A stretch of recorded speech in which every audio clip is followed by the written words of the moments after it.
Hi guys. Tonight we step into a night where the sky feels heavier than usual, where snow presses downward as if it means to seal the world shut. You are standing at the edge of an open plain, the wind already worrying at your coat, already finding the gaps you forgot to close. Somewhere behind you is the idea of a home. Ahead of you is a winter that does not care about ideas. The air smells sharp and metallic, like frozen iron, and every breath feels borrowed. You probably won't survive this if you treat it casually. That is the quiet truth no one prints on the posters. Winter on the early American frontier is not dramatic in the way stories promise. It does not roar all at once. It accumulates. It settles. It convinces you, inch by inch, that the land itself has decided to wait you out. So, before you get comfortable, take a moment to like the video and subscribe, but only if you genuinely enjoy what I do here. And while you're settling in, let me know where you're listening from and what time it is there. Night has a way of connecting people who are far apart. Now, dim the lights and let the story carry you forward. You feel the storm before you see it. The wind shifts direction, low and insistent, bringing with it the faint hiss of snow moving across hard ground. Early pioneers often described this sound as a warning, though not everyone listened. Mainstream historical accounts tell us that sudden winter storms on the Great Plains and frontier regions could arrive with little notice, turning mild days into white confusion within hours. Weather records were non-existent, and clouds were read more by instinct than science. Your boots crunch, then soften as snow deepens. Each step takes more effort than the last. The land is open here, brutally honest, offering no trees thick enough to break the wind. The cold is not yet painful. It is patient. It waits at the edges of your fingers, your ears, your nose, testing how long you plan to ignore it. Some pioneers believed that if they kept moving, they could outrun the storm. Letters and diaries suggest this confidence often came from older European experiences, where forests and villages were closer together. But historians still argue whether that optimism was courage or simple misunderstanding of the American climate. Either way, movement becomes harder as visibility shrinks. The horizon dissolves. Up and down lose their meaning. You stop not because you want to, but because your body insists. Sound changes first. The wind dulls. Snow absorbs noise until even your breathing feels too loud. This silence is not peaceful. It is thick, padded, and vaguely threatening. Like being underwater. It is here that the idea of going underground begins to form. Not as strategy, but as instinct. The earth beneath your feet does not scream. It does not move. It holds a steady, muted cold that feels almost kind compared to the slicing air above. Modern science explains that soil maintains a relatively stable temperature below the frost line, but you do not know that yet. You only know that when you kneel and press your glove against the ground. It does not bite back. A quirky detail from frontier journals mentions settlers noticing that animal burrows remained free of ice long after storms passed. Rabbits, foxes, even snakes seemed to understand something humans were still learning. Some pioneers mocked the idea of hiding like animals. Others paid attention. Survival often belonged to the second group. The first shovelful of earth is always the hardest. Frozen soil resists like packed stone, and the sound of metal striking ground rings sharply in the quiet. Your arms burn quickly. Sweat forms beneath layers that moments ago felt insufficient. The smell of dirt rises, damp and oddly comforting, reminding you of warmer seasons you are trying not to think about. As you dig, time stretches. Snow piles behind you faster than you can clear it. This is another mainstream fact often overlooked. Snowfall rates during frontier blizzards could exceed several inches per hour, meaning any surface structure risked being buried before it was finished. Underground. At least, the snow works for you instead of against you, piling on top as insulation. You pause to breathe. Leaning on the shovel handle, the wind still howls above. But it feels farther away now, like a bad memory already losing its edge. The hole you've started is small, unimpressive, but it offers something priceless: separation. Historians still debate how intentional these early underground shelters were. Some argue they were desperate improvisations. Others that they represented a deliberate adaptation based on observation and shared knowledge. The truth likely sits somewhere in between, shaped by panic, insight, and exhaustion. You lower yourself into the shallow pit, curling your body instinctively to preserve heat. The ground presses against your back, firm and cold but steady. The soundscape changes again. Wind becomes a distant murmur. Snowfall turns into a soft, constant whisper above you. Your own heartbeat grows louder in your ears, slow and heavy. There is fear here. Yes, but it is quieter than the fear above ground. This fear is contained. It has edges you can understand. You pull earth closer, packing it loosely to block drafts, leaving just enough space for air. Ventilation is a gamble. Pioneers often misunderstood. A few inches too sealed, and warmth becomes danger, too open, and cold reclaims the space. That balance will haunt frontier survival stories for decades. A fringe anecdote from a Midwestern settlement describes settlers using hollowed-out gourds as makeshift air tubes, angling them toward the surface to draw in fresh air without letting snow fall directly inside. It sounds clever, and maybe it was, or maybe it only worked once. Records are frustratingly quiet on how often such tricks succeeded. As minutes pass, your breathing steadies. The ground smells rich now, almost sweet beneath the frost. It reminds you that life continues below, even when the surface world looks dead. Roots sleep here. Insects wait. Seeds hold their breath. You are not alone in hiding. Your muscles begin to relax despite the cold. This is dangerous and comforting at the same time. Early settlers often misjudged this calm, mistaking it for safety rather than the body conserving energy. Still, without this pause, survival would be impossible. Above you, the storm continues its work, reshaping the land without asking permission. Down here, time slows. Thoughts wander. You think of the cabin you meant to build, the walls that would have stood proud if you'd had one more week. You think of neighbors scattered miles away, each making their own decisions under the same sky. This first choice, to trust the earth, marks a turning point you may not fully understand yet. It is not heroic. It is not even particularly hopeful. It is practical. It is quiet. And it is the reason you are still breathing as the night deepens. The ground does not promise comfort. It offers consistency. In a world where wind erases tracks and snow buries mistakes, consistency is enough. The storm does not pass the way storms do in stories. There is no dramatic break, no sudden clearing of the sky. Instead, it settles in, hour after hour, like a decision that has already been made. You wake without truly waking, unsure how long you've been curled against the packed earth, unsure whether sleep ever fully arrived. Your body aches in a dull, spread-out way, as if the cold has gently rearranged everything inside you. Above you, snow keeps falling. You can hear it now, not as individual flakes, but as weight.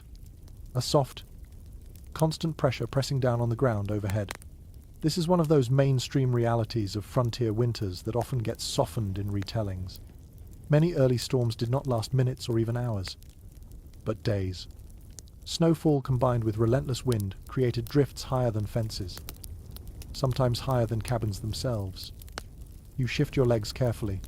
Movement feels expensive.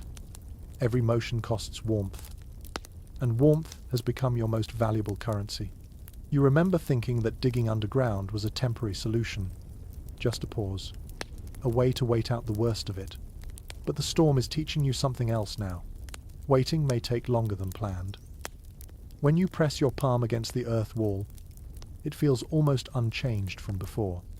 Cold, yes, but steady, not the knife-edge cold of open air. This is where pioneers began to notice the difference between exposure and endurance. Above ground, the cold attacks. Below ground, it negotiates. Some settlers kept rough tallies of storm duration, scratching marks into wood or stone.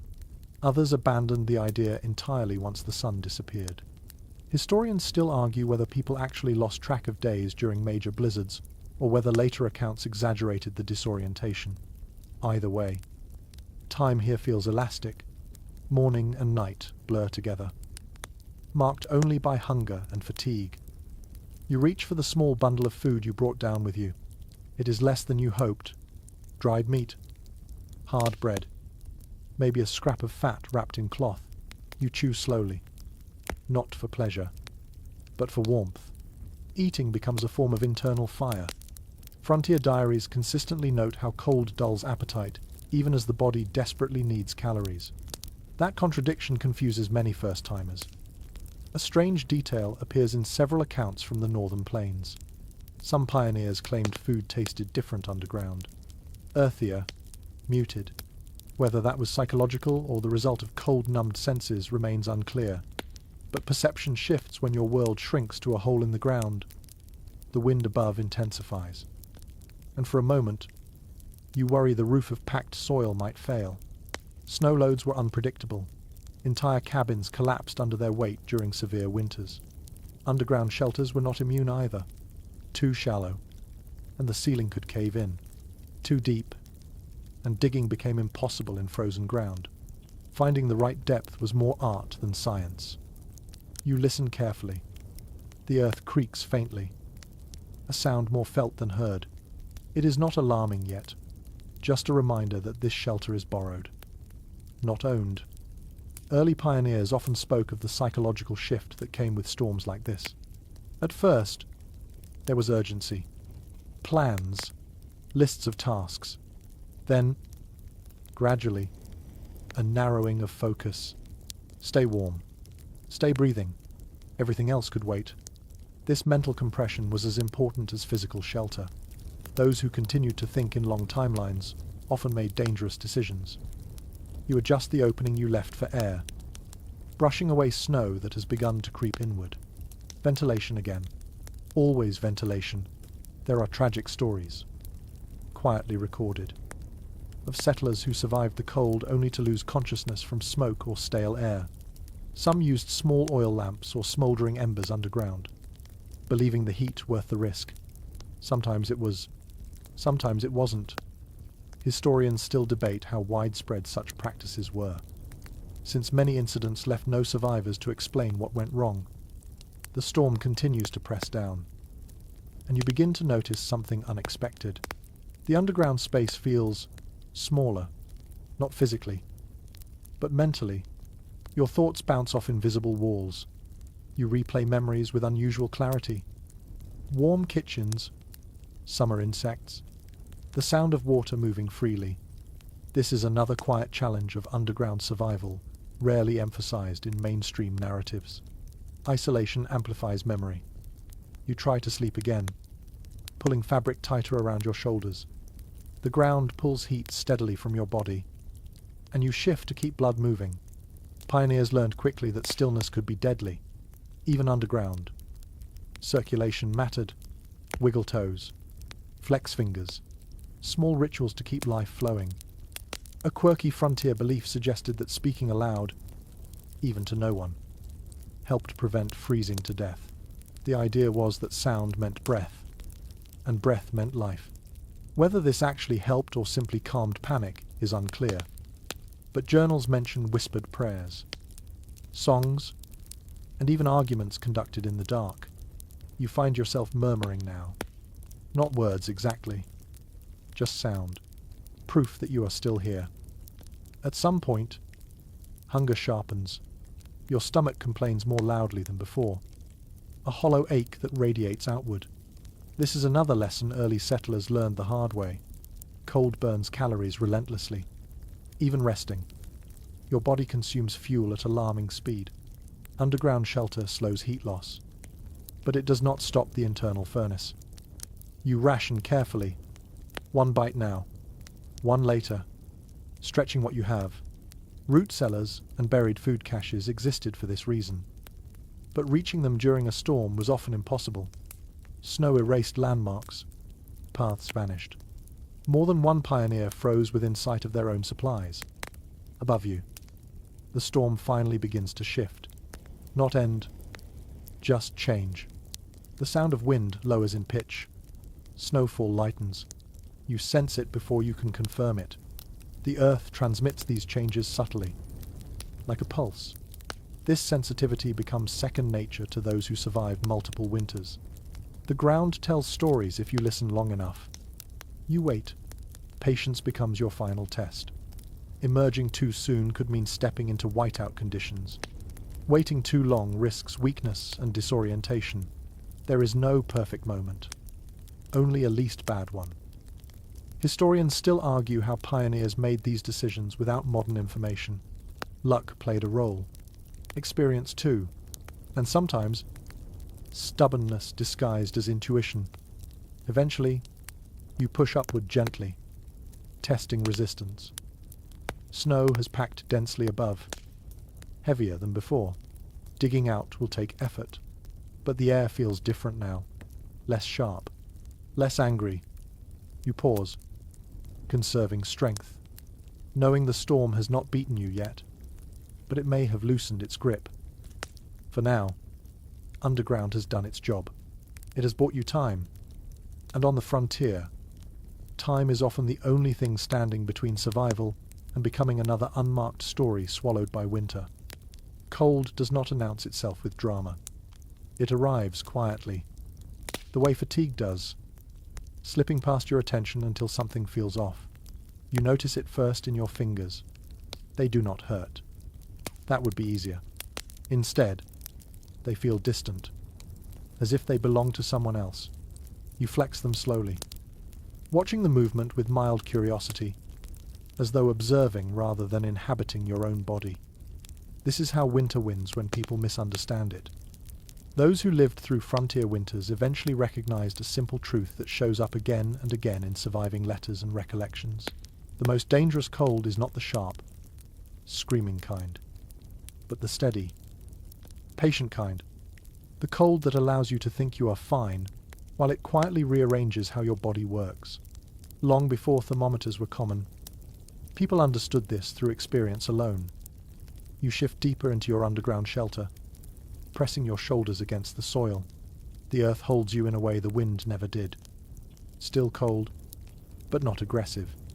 Your breath fogs faintly in the dim space, then settles. You listen to it. Slow breathing becomes an anchor. Too fast, and panic burns precious warmth. Too slow, and drowsiness creeps closer than it should. Drowsiness is the real danger here. Frontier survivors often wrote about an overwhelming urge to sleep during extreme cold, describing it not as exhaustion, but as comfort, a softness, a sense that rest would solve everything. What they were describing, though they didn't know the term, was the body's response to dropping core temperature. Modern understanding explains it clearly now. But back then, it felt like temptation rather than warning. You fight it by moving. Not much, just enough. Toes curl and uncurl. Knees draw up. Then extend again. Small motions. Almost invisible. People who survived learned that stillness was not peace. Stillness was surrender. A small, easily overlooked note from a frontier diary mentions a man who survived a blizzard simply by counting movements. 10 finger flexes, 10 breaths, 10 toe wiggles. Over and over. Through the night. It sounds obsessive, but repetition creates time where none seems to exist. Your stomach tightens again. Hunger and cold blend into a single sensation now. A hollow ache that seems to live behind your ribs. Eating helps, but only briefly. The warmth it provides is fleeting, like striking a match in a storm. Still, pioneers learned to use food strategically, not just to survive, but to stay awake. A small bite could sharpen the senses just enough to push back the fog. You break off another piece of dried meat, chewing slowly. Your jaw works harder than usual. Everything feels thicker down here. heavier. Even sound moves sluggishly. When snow slides somewhere above, it reaches you as a dull vibration rather than a noise. The world feels padded, wrapped in layers you can't see. This muted environment changes perception in subtle ways. People reported losing track of their own bodies, feeling as though they were shrinking or expanding in the dark. Some later accounts suggest this was fear talking. Others believe it was sensory deprivation doing its quiet work. There's no clear agreement, only repetition of the experience itself. You test your fingers again. Sensation is still there, dull, but present. That matters. You remind yourself of it. Staying aware becomes a job in itself. Cold also changes how pain behaves. Instead of sharp signals, everything blurs. Scrapes go unnoticed. Pressure replaces sting. This is why people sometimes made catastrophic decisions without realizing it. Walking too far, resting too long, removing gloves for tasks that felt urgent but weren't. You think briefly of the world above, of wind scraping snow into shapes that will vanish by morning, of fences buried, paths erased, of cabins standing silent, their doors sealed by drifts. The storm is still working, even if you can't hear it clearly anymore. A curious observation appears in several winter accounts. People underground often felt safer than they actually were. The absence of wind tricked the mind into relaxing too much. This false sense of security could be just as dangerous as panic. Survivors learned to respect the cold even when it seemed quieter. You reach up to clear your air gap again, brushing snow aside. The opening feels narrower now, packed tighter. You widen it slightly, careful not to let loose snow spill in. Air flows faintly, cold, clean, necessary. The balance between warmth and oxygen is thin, and you walk it without knowing exactly where the edge lies. Some pioneers believed cold air itself was healthier than warm. Stale air, even underground. They deliberately kept ventilation open wider than comfort allowed. Others sealed themselves in tightly, prioritizing warmth. Outcomes varied. Later interpretations disagree on which approach was more common, or more successful. Survival often came down to small differences, compounded over hours. Your thoughts slow again. You catch yourself drifting, imagining warmth too vividly. This is another trap. Memory becomes seductive. You gently pull yourself back by focusing on the present. The smell of soil, the texture of cloth against skin, the faint sound of your own breathing. You whisper something. Not a prayer exactly, just words. Your voice sounds strange in the small space, swallowed quickly by dirt. Still, it helps. Sound confirms existence. People noticed this long before psychologists named it grounding. As the hours stretch on, your body adapts in small ways. Shivering comes and goes. Muscles tense. Then relax. Heat redistributes.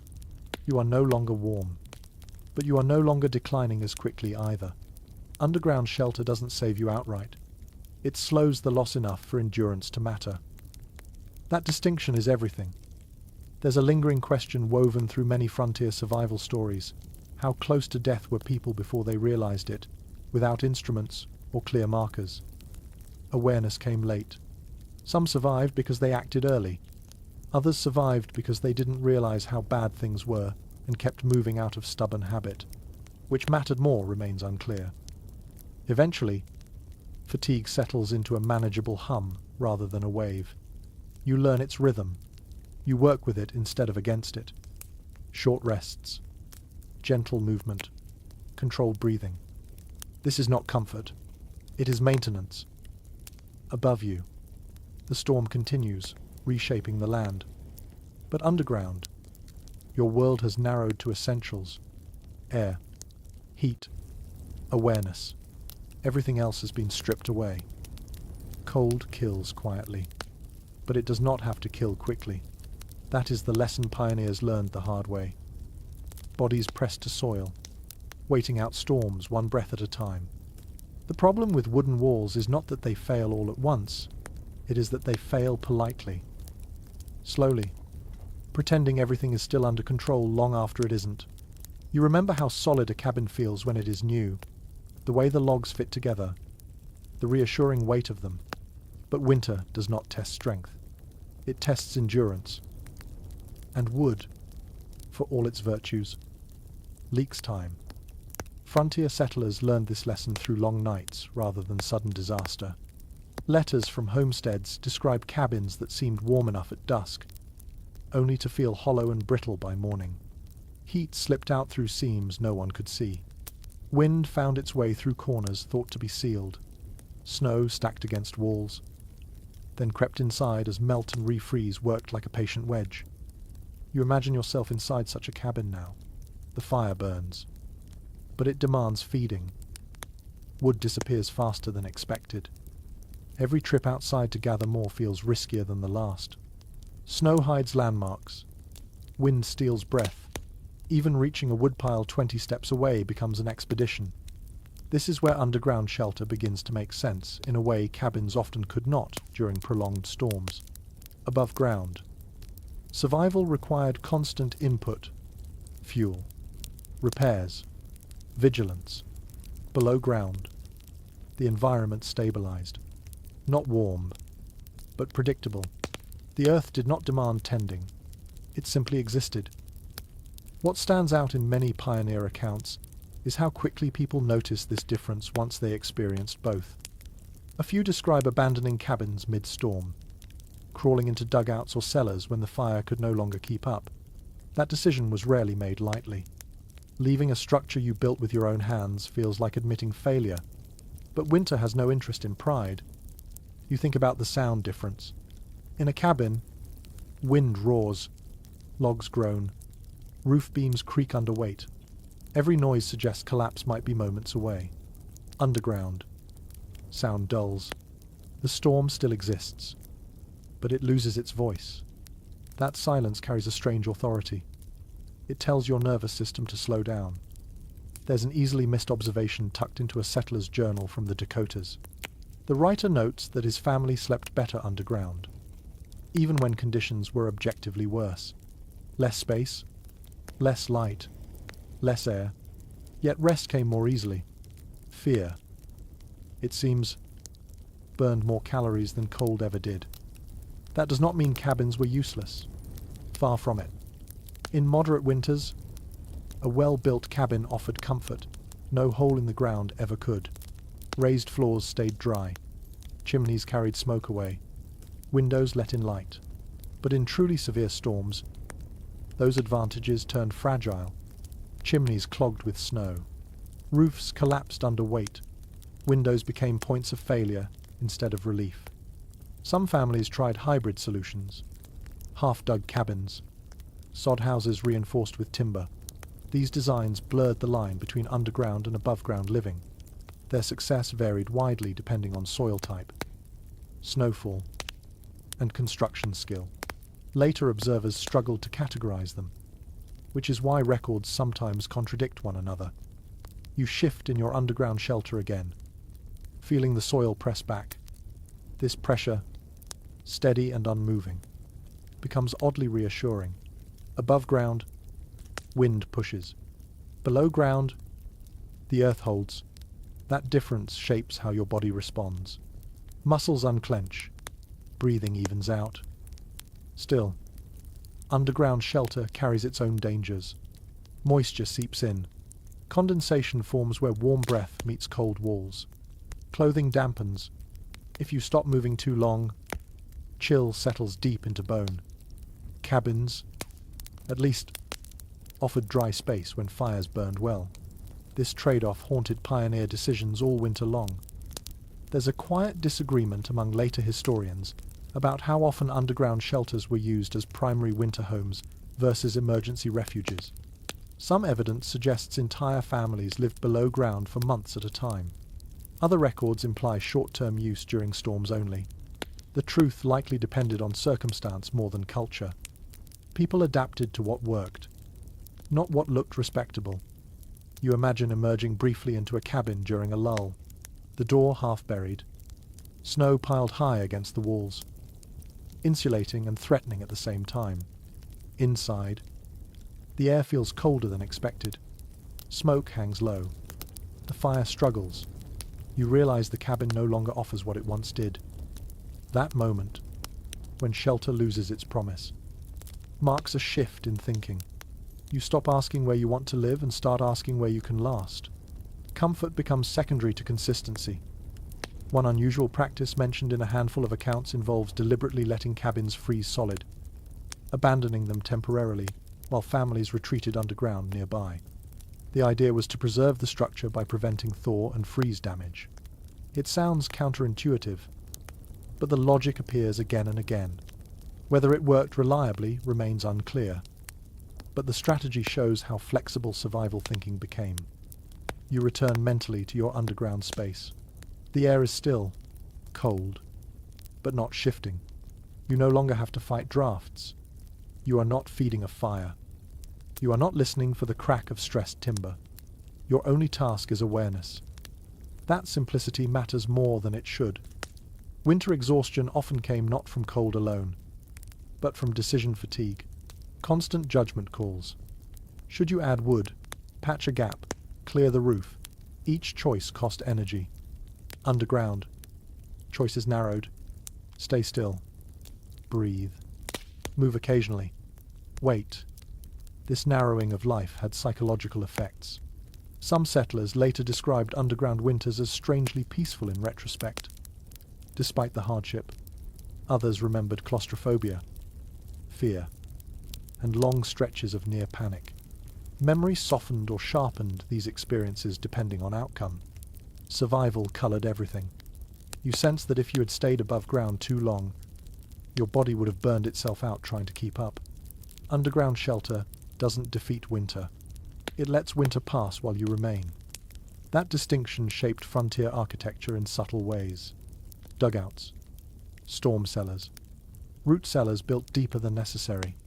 Even as cabins improved, the habit of digging never disappeared. People learned not to trust a single layer between themselves and the weather. As you rest against the earth, the storm still present but distant, you understand why wood alone was never enough. It stood between you and the cold, but only briefly. The ground, indifferent and heavy, offers something sturdier, not warmth, time. And sometimes, time is the strongest material a pioneer has. You begin to notice something subtle as the hours pass, something that doesn't announce itself, but slowly makes itself known. The ground beneath you does not grow colder. It stays nearly the same, hour after hour, as if it exists outside the storm entirely. Above you, winter rages. Down here, the earth remembers something older than weather. People living on the frontier didn't have numbers for this. No charts or measurements. What they had was comparison. They knew how fast fingers numbed in open air. They knew how quickly breath turned shallow in the wind. Underground, those changes slowed, not stopped. Slowed, and that difference meant survival. You press your palm flat against the soil again. It is cold. Yes, but not changing. This steadiness becomes your reference point. When everything else feels uncertain, the ground offers a baseline. Early settlers learned to trust that baseline in ways that reshaped how they built, traveled, and waited out storms. Accounts from multiple regions quietly agree on this point soil. Once below the frost line, resists dramatic temperature swings. Settlers may not have known why, but they knew it worked. Dugouts, storm pits, and deep cellars weren't just hiding places. They were thermal anchors. You shift your weight and feel how the cold behaves differently against your body. Wind steals heat aggressively, stripping it layer by layer. The earth draws warmth more slowly, like a steady exchange rather than a theft. It is still dangerous, but predictable danger can be managed. This predictability shapes behavior. Instead of constant movement to fight, biting cold, you can rest more deeply here. Muscles unclench, breath slows. The body conserves instead of reacts. That conservation is everything during long winters. There's a small, easily overlooked pattern in frontier journals that supports this. People underground often described fewer injuries, fewer frostbitten ears, fewer cracked lips, less snow blindness. These weren't dramatic victories, just quiet advantages that added up over time. You realize that the Earth does something else too. It blocks sound. The storm above fades into a distant presence, like a memory rather than a threat. This changes how fear behaves. Fear thrives on noise and motion. Take those away, and it loses some of its grip. Still, the ground is not gentle. Moisture seeps through it relentlessly. Your breath adds dampness to the air. Clothing grows heavier. Cold becomes clingy instead of sharp. Settlers learned quickly that damp cold could be just as dangerous as wind, especially when combined with exhaustion. Some families lined their dugouts with wood scraps, hides, even woven grass to create a barrier between skin and soil. Others relied on layers of bedding or straw. Results varied wildly. In some cases, insulation helped. In others, it trapped moisture and made conditions worse. No single solution worked everywhere. This uncertainty shows up repeatedly in later analysis. There's no firm agreement on the best underground design because conditions changed from place to place. Clay behaved differently than sand. Prairie soil behaved differently than mountain earth. What saved one family could endanger another. You adjust your position again, mindful of contact points. Shoulder, hip, back. You rotate them slowly, spreading cold exposure instead of letting it concentrate. This instinctive behavior appears in several survival narratives. Even though no one explains it explicitly, people learn to distribute discomfort rather than endure it in one place. A curious note from a Nebraska settler mentions placing heated stones near sleeping areas underground. Wrapped in cloth, the stones offered warmth for hours without smoke or flame. Sometimes this worked beautifully. Sometimes the stones cracked, releasing steam or burning fabric. It was a gamble. Like so many frontier solutions, you listen to your own breathing. The sound feels close, amplified by the small space. You keep it steady. Rapid breathing wastes warmth. Shallow breathing invites panic. Finding the middle ground becomes a skill, practiced without instruction. The earth also changes how light behaves. If you have any source at all, a candle, stub, or lamp, it glows softly rather than flickering wildly. Shadows move less. The space feels contained. That containment calms some people and unsettles others. Claustrophobia appears often in underground accounts, especially among those unused to tight spaces. Yet many settlers grew to prefer it. They described the surface world as exposed, noisy, exhausting. Underground felt sheltered, even when uncomfortable. This preference surprises modern readers, but it makes sense when exposure equals risk. There's a lingering question woven through historical interpretation. Did pioneers fully understand why underground shelter worked? Or did they simply accept that it did? Some argue knowledge spread through observation and repetition. Others suggest deeper intuition at play, borrowed from older traditions or indigenous practices that emphasized earth-based shelter. What's clear is that once people trusted the ground, they returned to it again and again, storm after storm, winter after winter. Even as cabins improved, dugouts remained part of the survival toolkit. You notice hunger easing slightly, replaced by a dull steadiness. Your body has shifted modes. Instead of fighting cold, it's managing it. That shift doesn't guarantee survival, but it extends your margin. It buys you hours, sometimes days.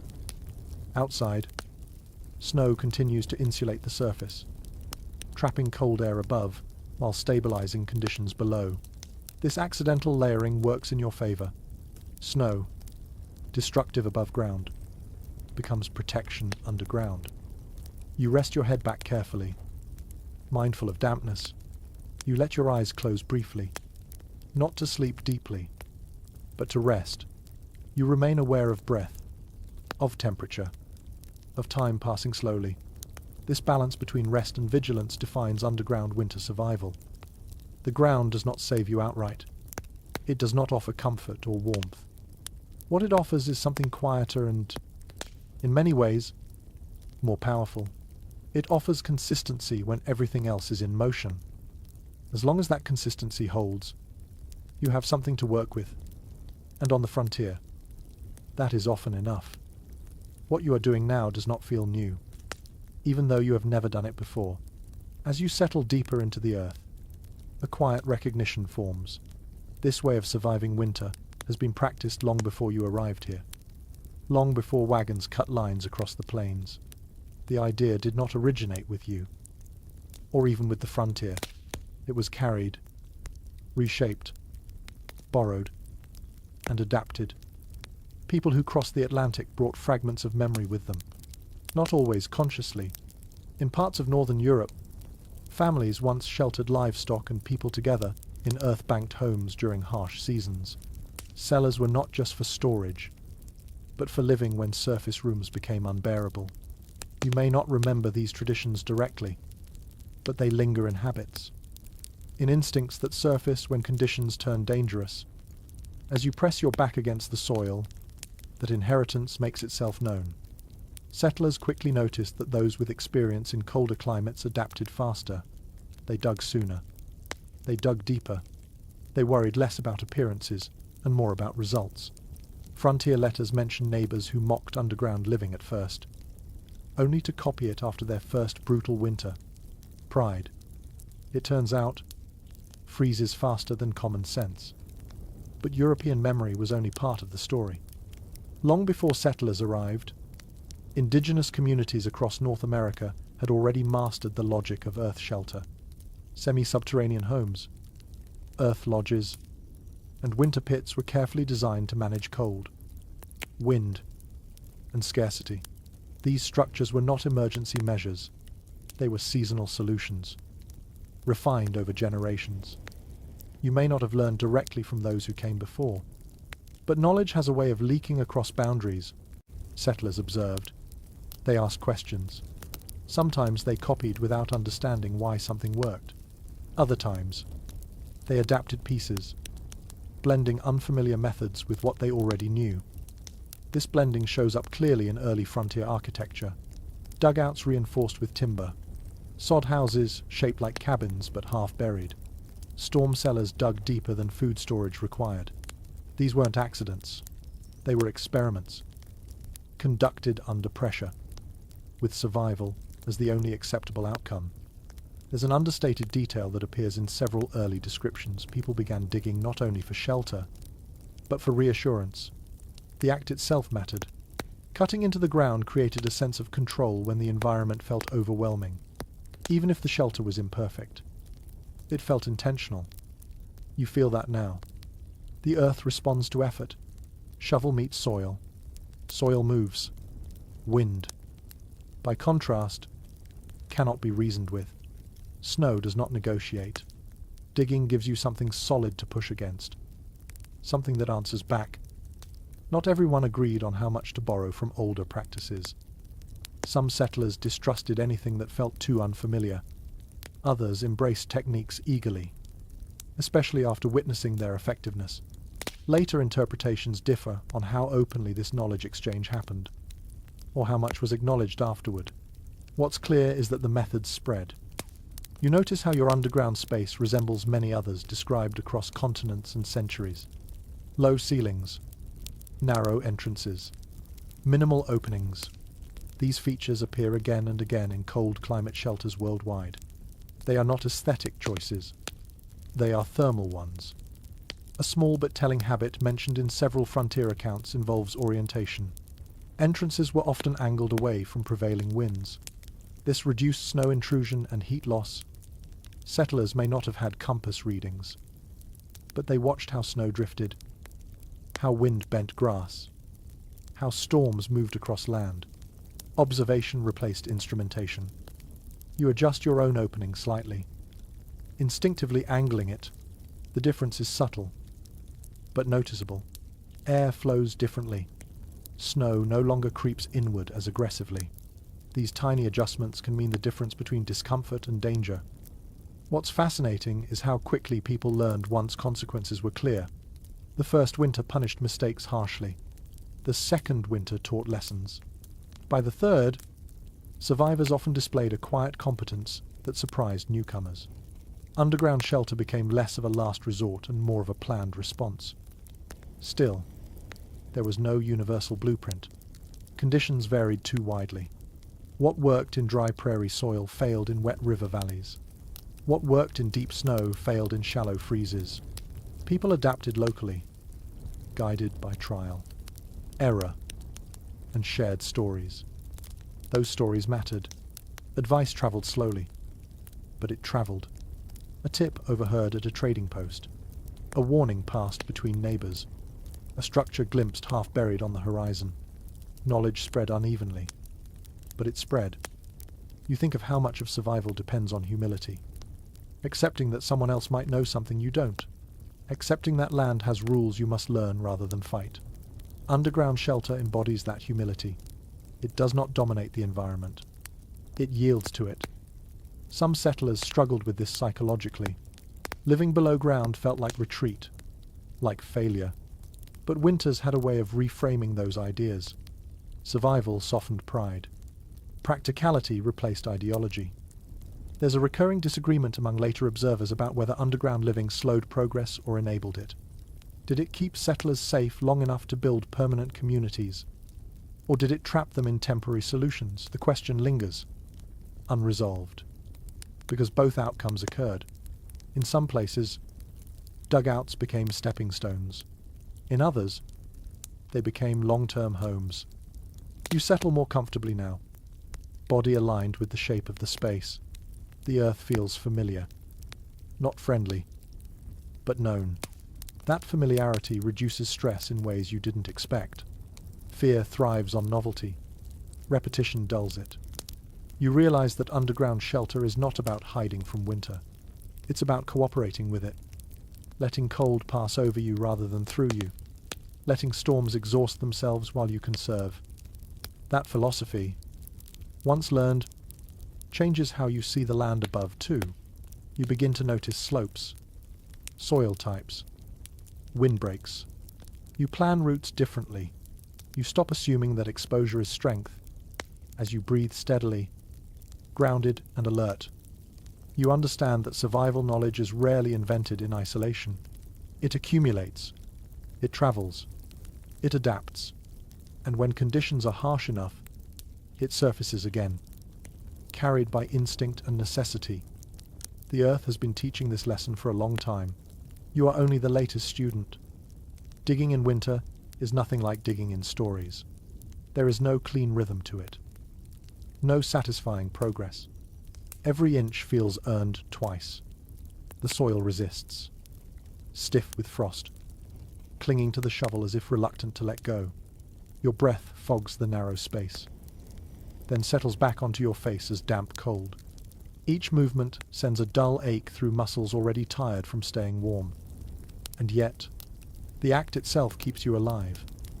People who survived early frontier winters often describe digging as both punishment and promise. It drained energy fast. But it also produced results you could feel immediately. A deeper wall meant less wind. A higher lip of soil meant less drifting snow. Effort translated directly into safety, which was rare in a season where so much felt uncontrollable. You pause often, not from weakness alone, but from strategy. Move too fast, and sweat forms. Sweat freezes. That mistake ended more than one winter story abruptly. Survivors learned to work in short bursts, resting just long enough to cool without chilling. This slow, deliberate pace looks inefficient, but it is anything but. Your hands ache even through layers of cloth. Fingers stiffen, then loosen again as blood flow shifts. You rotate tasks when you can. Dig a little, pack a little, clear snow, adjust the opening. The work becomes circular rather than linear. Progress measured not in depth, but in balance. There's a small note in a frontier letter that mentions a man stopping mid-dig simply to listen. He waited to hear how the wind moved across the opening before continuing. It sounds almost poetic, but it was practical. Wind direction determined where snow would pile, which in turn determined where collapse was most likely. Digging blind was risky. Digging with attention improved odds. You listen now. The storm speaks in pressure and vibration rather than sound. Snow slides somewhere above. Heavy and slow. The ceiling holds. For now, digging also changes how you think. Your world narrows to shovel. Soil. Breath. Worries about the future fade. Memories quiet. Even fear takes a step back. This focus becomes a kind of mental shelter layered over the physical one. People didn't talk about it that way, but their descriptions circle the same idea.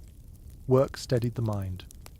As the space deepens, you begin shaping it rather than simply hollowing it out. Corners soften, edges slope, straight lines disappear.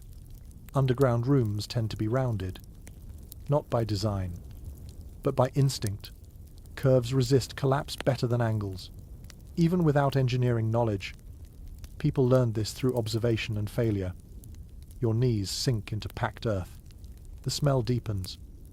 Rich and damp, it reminds you faintly of spring, which feels impossibly distant. You resist thinking too far ahead. Winter punishes impatience. A curious habit appears in multiple survival accounts, people naming their shelters. Nothing grand, just simple names. The hole, the pit, the den. It may have been a way to claim ownership, or simply to make the space feel less temporary. Words have weight when everything else feels uncertain. You test the ceiling again, pressing upward gently, firm. Compacted snow and soil have fused into a dense layer. This accidental reinforcement works in your favor, but it also adds risk. If collapse comes, it will be sudden. There will be no warning creak like wood offers. Just wait. This knowledge keeps you alert. You avoid digging directly upward now. Instead, widening sideways. Undercutting is dangerous. So is overconfidence. Survivors learn to read subtle signs. Fine cracks, shifting texture, changes in resistance. The ground communicates. If you pay attention, you stop to eat again. Not because hunger demands it, but because effort does. Calories convert to heat. Heat to movement. Movement to safety. This chain is fragile. Break one link, and everything slows. You ration carefully, chewing until jaw muscles ache, drawing every possible benefit from each bite. There's disagreement among later analysts about how long people could safely dig in such conditions without rest. Some accounts suggest hours. Others imply brief spurts over days. The truth likely varied with fitness, temperature, and urgency. What's consistent is that those who paced themselves lived longer.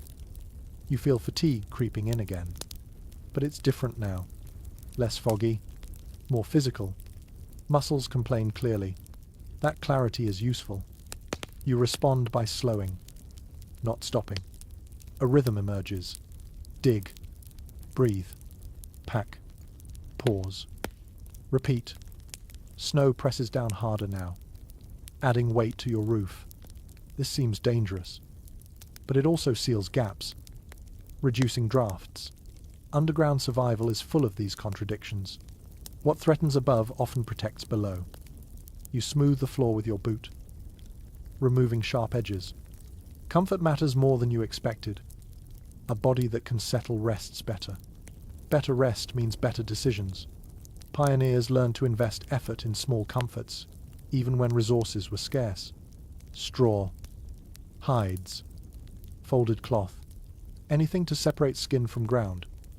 Another overlooked detail surfaces in several accounts. People marked their shelters from above before storms fully set in. Poles, branches, bits of cloth, without markers. Emerging could be impossible. Snow erased entrances completely. More than one survivor was rescued by someone remembering where a shelter should be, not where it was visible. You think about that now, wondering if anyone knows where you are. The thought brings both comfort and unease. Underground living isolates by design. That isolation protects you from weather, but it also distances you from help. As digging winds down, you settle back into the space, breathing steady. The shelter is imperfect. It always will be. But it is deeper, more deliberate. Yours. The act of digging has changed you. It has burned away excess thought, excess fear. What remains is focus, attention, a quiet determination that does not announce itself loudly, but holds above you. The storm continues to reshape the land. Below, you have reshaped just enough of it to matter. That is the frontier bargain. You do not conquer winter. You carve out a pause and hope it lasts long enough. You rest now. Hands sore, body tired, mind strangely calm. The ground holds. The air moves. Time passes. And for tonight, that is enough. The air is the first thing you notice once the digging stops. Not its temperature, but its behavior. It moves differently now. Slower, heavier, as if reluctant to travel through such a small space.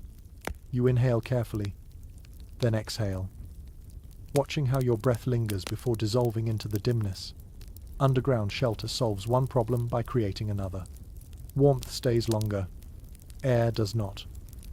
This is where many early shelters quietly failed. People did not suffocate dramatically, as stories sometimes suggest. It happened gradually. A headache that would not lift.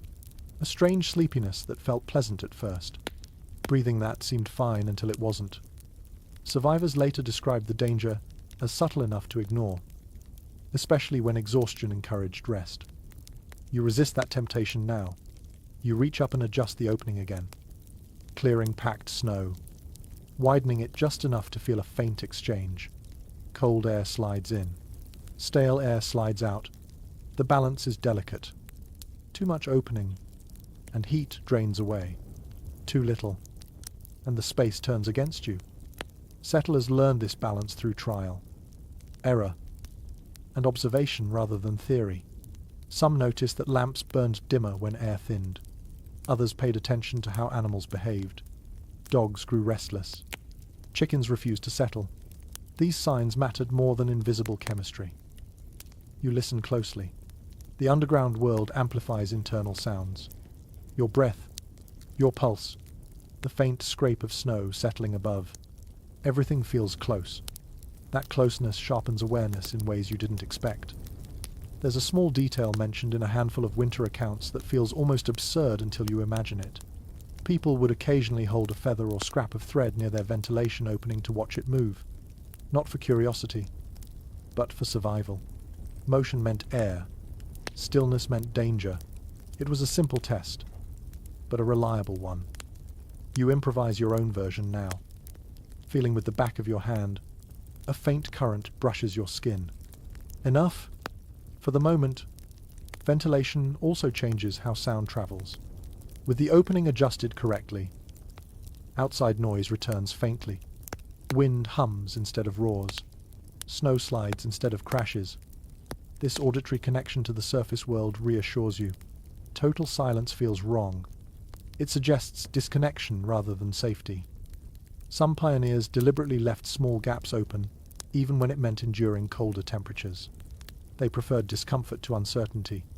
Others sealed themselves tightly, believing warmth was worth the risk. Outcomes varied. Later retellings often simplify these choices. But in reality, there was no clear rule. Conditions changed hourly. Decisions had to be revisited constantly. You notice moisture collecting along the walls now. Condensation forms where breath meets cold soil. Droplets glisten faintly. This dampness creeps into fabric, into hair, into skin. Damp cold feels heavier than dry cold. It settles rather than bites. Managing moisture becomes another task layered onto survival. You shift bedding slightly, lifting it away from the wall. You brush condensation aside where you can. Small actions, but they matter over time. Wet clothing steals heat faster than wind ever could. There's a recurring observation in underground survival stories that often gets overlooked. People became incredibly attentive to their own bodies. Minor changes mattered. A headache, a change in breathing rhythm, a sudden chill in one limb. These signals guided decisions long before danger became obvious. You check in with yourself now. Breath steady, head clear, limbs responsive. You catalogue these facts calmly, the way someone else might check weather or supplies. Awareness becomes routine. The underground space feels smaller again as hours pass. Not because it has changed, but because your mind has adjusted. What once felt cramped now feels defined. Boundaries become familiar. Familiarity reduces stress. Still, the air demands respect. You resist sleeping deeply. Instead, you rest in short stretches, waking frequently to clear the opening and check airflow. This fractured rest mirrors what many settlers described. True sleep was rare during storms. Survival required vigilance even while exhausted. A lesser-known habit appears in several accounts. People would speak aloud periodically simply to hear their own voice. Not prayer, not conversation, just sound. Speech confirmed alertness. Silence risked drifting too far inward. You find yourself doing the same, whispering a few words, then stopping to listen. Outside, the storm continues its slow rearrangement of the world. Snow piles higher, drifts harden, paths disappear. Underground, your connection to these changes comes only through subtle cues. Pressure, sound, temperature. You learn to interpret them carefully. There's disagreement among later commentators about how much air exchange underground shelters truly achieved during major storms. Some argue that snow itself allowed enough diffusion to prevent danger. Others believe many shelters were far riskier than survivors realized. The evidence is uneven, drawn mostly from those who lived to tell their stories. You adjust the opening again, erring on the side of caution. A bit colder now, but clearer. Your breath no longer feels heavy. That trade feels worth it. Ventilation also brings smell. Fresh, cold air carries the faint scent of snow and sky. It cuts through the earthy dampness, refreshing the space. Smell anchors you, reminding you that the surface world still exists beyond the packed soil. You shift your body slightly, redistributing weight, careful not to block airflow with your own movement. Underground survival turns even rest into a technical skill. Where you place your head matters. How you curl your legs matters. Everything interacts. At some point, you notice that fear has receded into the background. Not gone, just quieter. In its place is a steady attentiveness. This mental state appears often in survivor recollections. Once immediate panic fades, a kind of focused calm takes over. Decisions improve. Energy stabilizes. You realize that ventilation is more than a practical concern. It is psychological. Knowing air moves in and out reassures you that you are not trapped, that the shelter breathes, just as you do. As time passes, you fall into a rhythm. Check opening, clear snow, breathe deeply, rest briefly, repeat. The repetition itself becomes soothing, almost meditative. It creates structure where the storm has erased it. Underground shelter is never passive. It requires participation, attention, adjustment, but that engagement keeps you present, alive. You lean back again, eyes half closed, listening to the faint exchange of air above. Cold brushes your skin gently, not enough to alarm, enough to remind you to stay aware. The storm will decide when it ends. You cannot hurry it. All you can do is maintain the fragile balance between warmth and breath, between rest and alertness. For now, the balance holds. Once the shelter settles into its rhythm, you become aware of how sound behaves differently underground. It no longer rushes toward you. It arrives softened, filtered, stripped of sharp edges.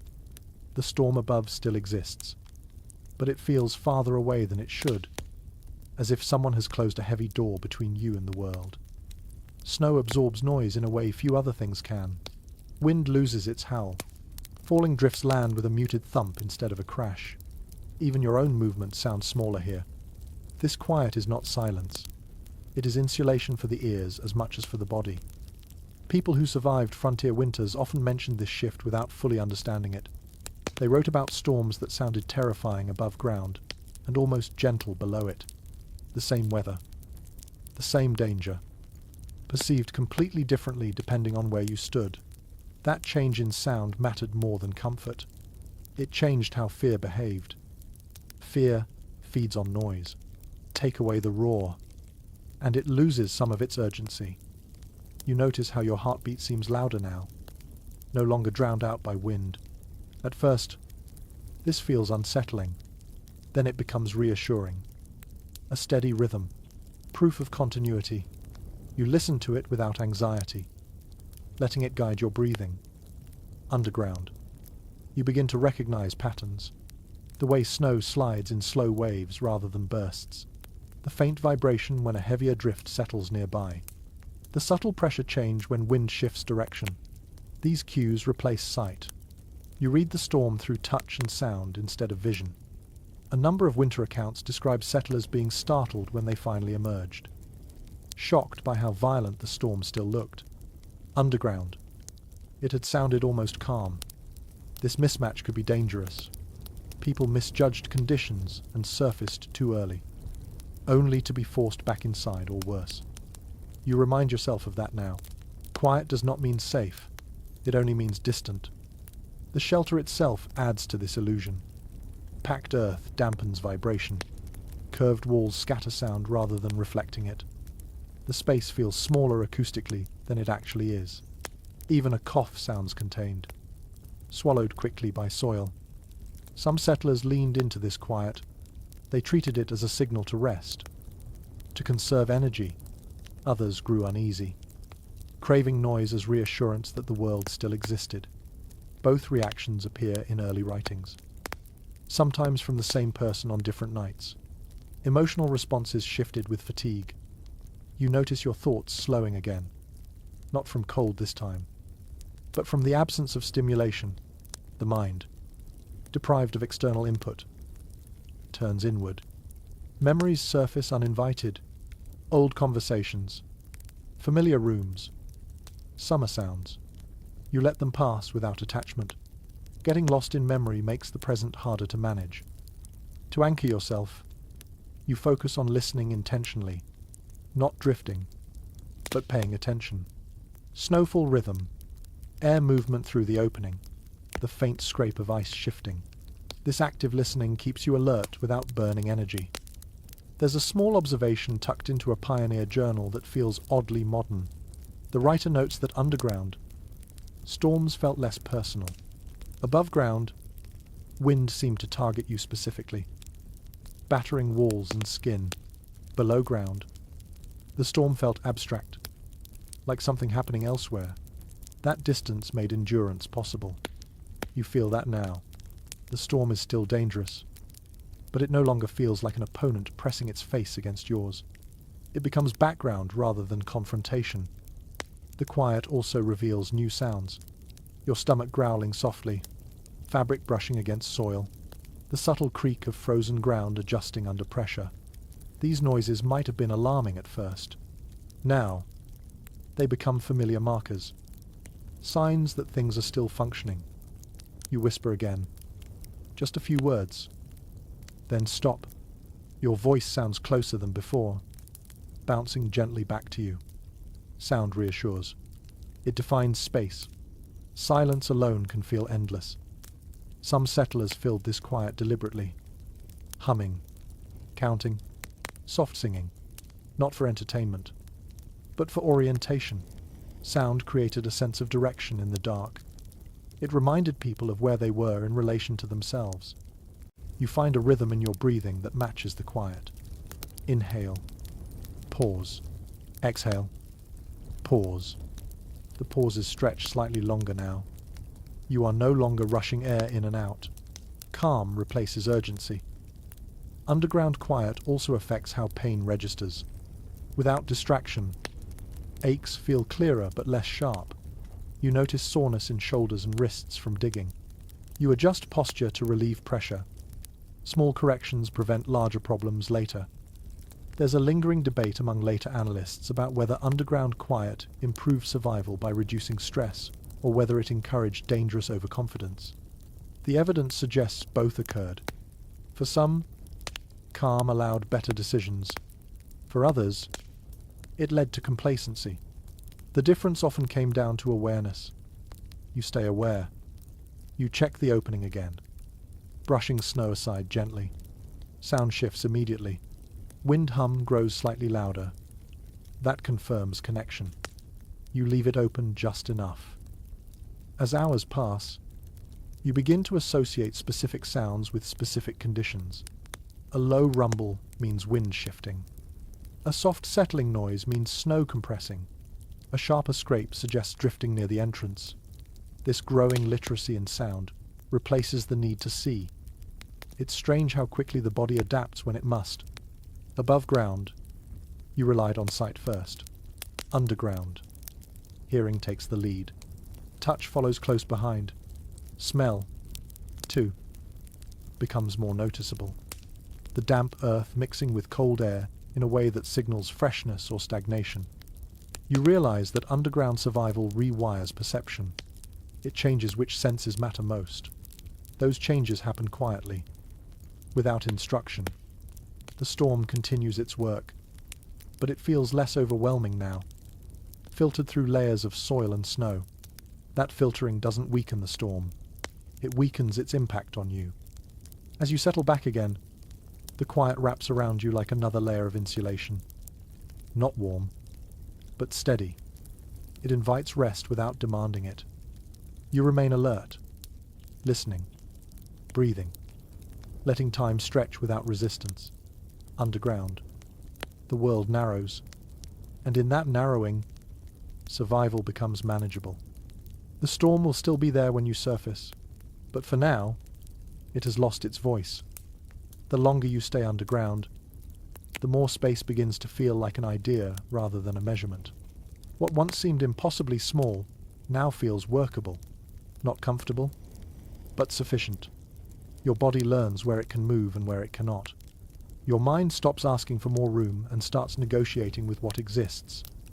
This adjustment happens quietly, without ceremony. Families who survived winters this way often described a similar shift. At first, the confinement felt unbearable. Too close, too dark, too still. But after days or weeks, that reaction softened. People learned to fold themselves into the space rather than push against it. Life shrank, but it did not disappear. You curl slightly, then uncurl again, careful not to knock the walls. Movement is deliberate now. Every action has a cost. Even reaching for food requires thought. Will the effort burn more warmth than the calories provide? Will shifting your weight collapse loose soil? These calculations happen automatically once space becomes limited. Underground living compresses more than bodies. It compresses relationships. When families shared these shelters, personal boundaries dissolved quickly. There was no privacy in the modern sense. Breath mingled. Body heat overlapped. Sounds could not be escaped. This closeness strained tempers and tested patience, especially during long storms when movement outside was impossible. Surviving accounts often mention arguments breaking out over trivial things. Who blocked the air opening? Who moved too much in their sleep? Who used the last piece of dry cloth? These conflicts weren't signs of weakness.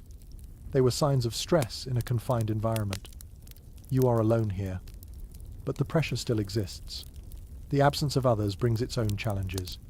Silence grows heavier. Decisions rest entirely on you.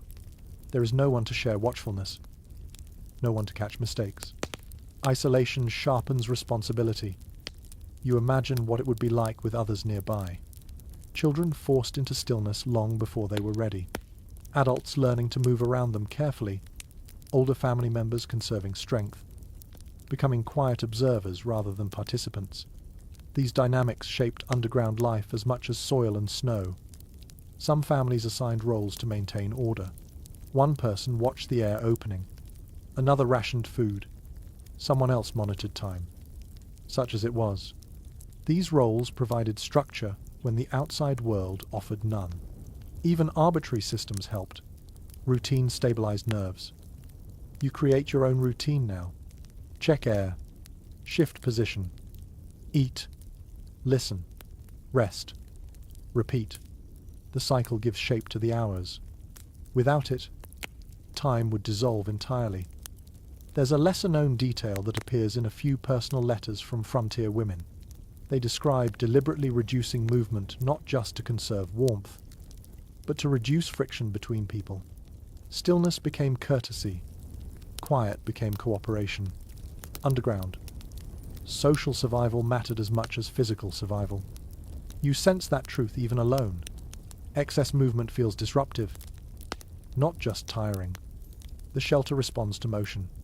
Walls shed fine soil. Air shifts. Noise increases. Calm requires restraint. Children, according to several recollections, adapted fastest to underground living. They accepted limits without arguing against them. They slept when told, stayed still when needed, and treated the confined space as a game or a fort.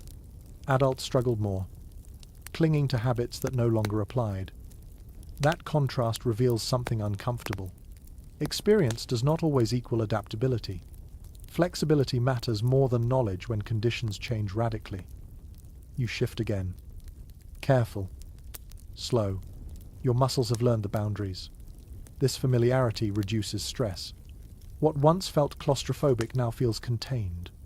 The shelter has edges you understand. That understanding breeds calm. Food takes on new meaning underground. Meals are not social events or moments of pleasure. They are intervals of function. Fuel breaks. Chewing becomes work. Swallowing becomes strategy. Even taste fades into the background. Some families avoided eating together underground to reduce movement and noise. Others insisted on shared meals to maintain morale. Outcomes varied. What mattered most was consistency. Uncertainty exhausted people faster than hunger. You think about the passage of time again. Days lose their names underground. Morning and night blur together. Instead of clocks, people measured time by needs. Air checks, meals, rest periods. The body became the calendar. This temporal compression affected memory. Survivors often struggled to recall the order of events after emerging. Storms blended together. Days vanished. The mind recorded sensation more than sequence. You feel that happening already. The hours behind you feel indistinct. Not gone. Just merged. That's not a failure. It's adaptation. Underground space also alters posture. You sit differently. Sleep curled instead of stretched. Muscles shorten. Joints stiffen. Survivors learn to stretch deliberately whenever possible, even in limited space, to prevent stiffness from becoming injury. You extend your legs slightly, then draw them back. Slow. Controlled. Movement as maintenance rather than expression. There's disagreement among later observers about whether prolonged underground living weakened people physically or preserved strength by reducing exposure. Both seem true. Muscles atrophied from stillness, but energy was conserved. Survival required choosing which losses were acceptable. Psychologically, confinement reshaped priorities. Grand plans faded. Long-term goals shrank. People focused on the next hour rather than the next year. This narrowing was not despair. It was efficiency. You notice your thoughts doing the same. You are not thinking about spring. You are thinking about breath, warmth, stability. That focus feels right. As the shelter holds and the storm continues above, you realize that underground survival is not about endurance in the heroic sense. It is about adjustment, yielding space, yielding expectation, yielding control where it cannot be held. The earth presses in gently from all sides, limiting you, but also defining you. Within those limits, you find a way to exist. That existence is smaller than before, quieter, slower, but it is real. And in winter, real is enough. Fire. Underground. Becomes an idea more than a thing. You feel its absence immediately, like missing a sense you once relied on without thinking. Above ground, fire meant life, light, heat, reassurance. Below ground, it becomes complicated, dangerous, something to approach sideways, if at all. Early settlers learned this quickly, often the hard way. Flames consume oxygen. Smoke has nowhere to go. A hearth that felt harmless in a cabin could turn lethal in a confined space. Underground, fire could warm you or quietly end you without much warning in between. You sit still now, imagining the comfort of flame without daring to create it. Instead, you rely on subtler forms of warmth, layers of cloth, body positioning, the residual heat trapped in soil. These methods feel primitive at first, but they work precisely because they don't demand air or attention. People adapted by redefining what heat meant. It no longer came from brightness or crackling sound. It came from retention, conservation, preventing loss rather than generating gain. This shift in thinking marks a turning point in winter survival. Some pioneers experimented cautiously. A single ember sealed inside a clay vessel, a heated stone wrapped in fabric, a lamp shielded deep within a niche. Each solution carried risk. Too much smoke, too little air. A cracked stone releasing sudden steam. Success stories travelled. Failures often didn't. You feel the cold most acutely where heat escapes fastest. Hands, feet, face. You tuck your hands inward, pressing them against your core. Feet slide beneath layers. Breath warms the fabric around your mouth. These gestures feel instinctive, repeated without thought, refined through necessity. There's an understated observation in several winter letters that mentions people feeling warmer underground without fire than above ground with it. That sounds impossible until you consider wind. Flame fights cold constantly. Earth simply blocks it. You remember how fires demand tending. Wood must be gathered, ash cleared, sparks watched. Underground, attention is finite.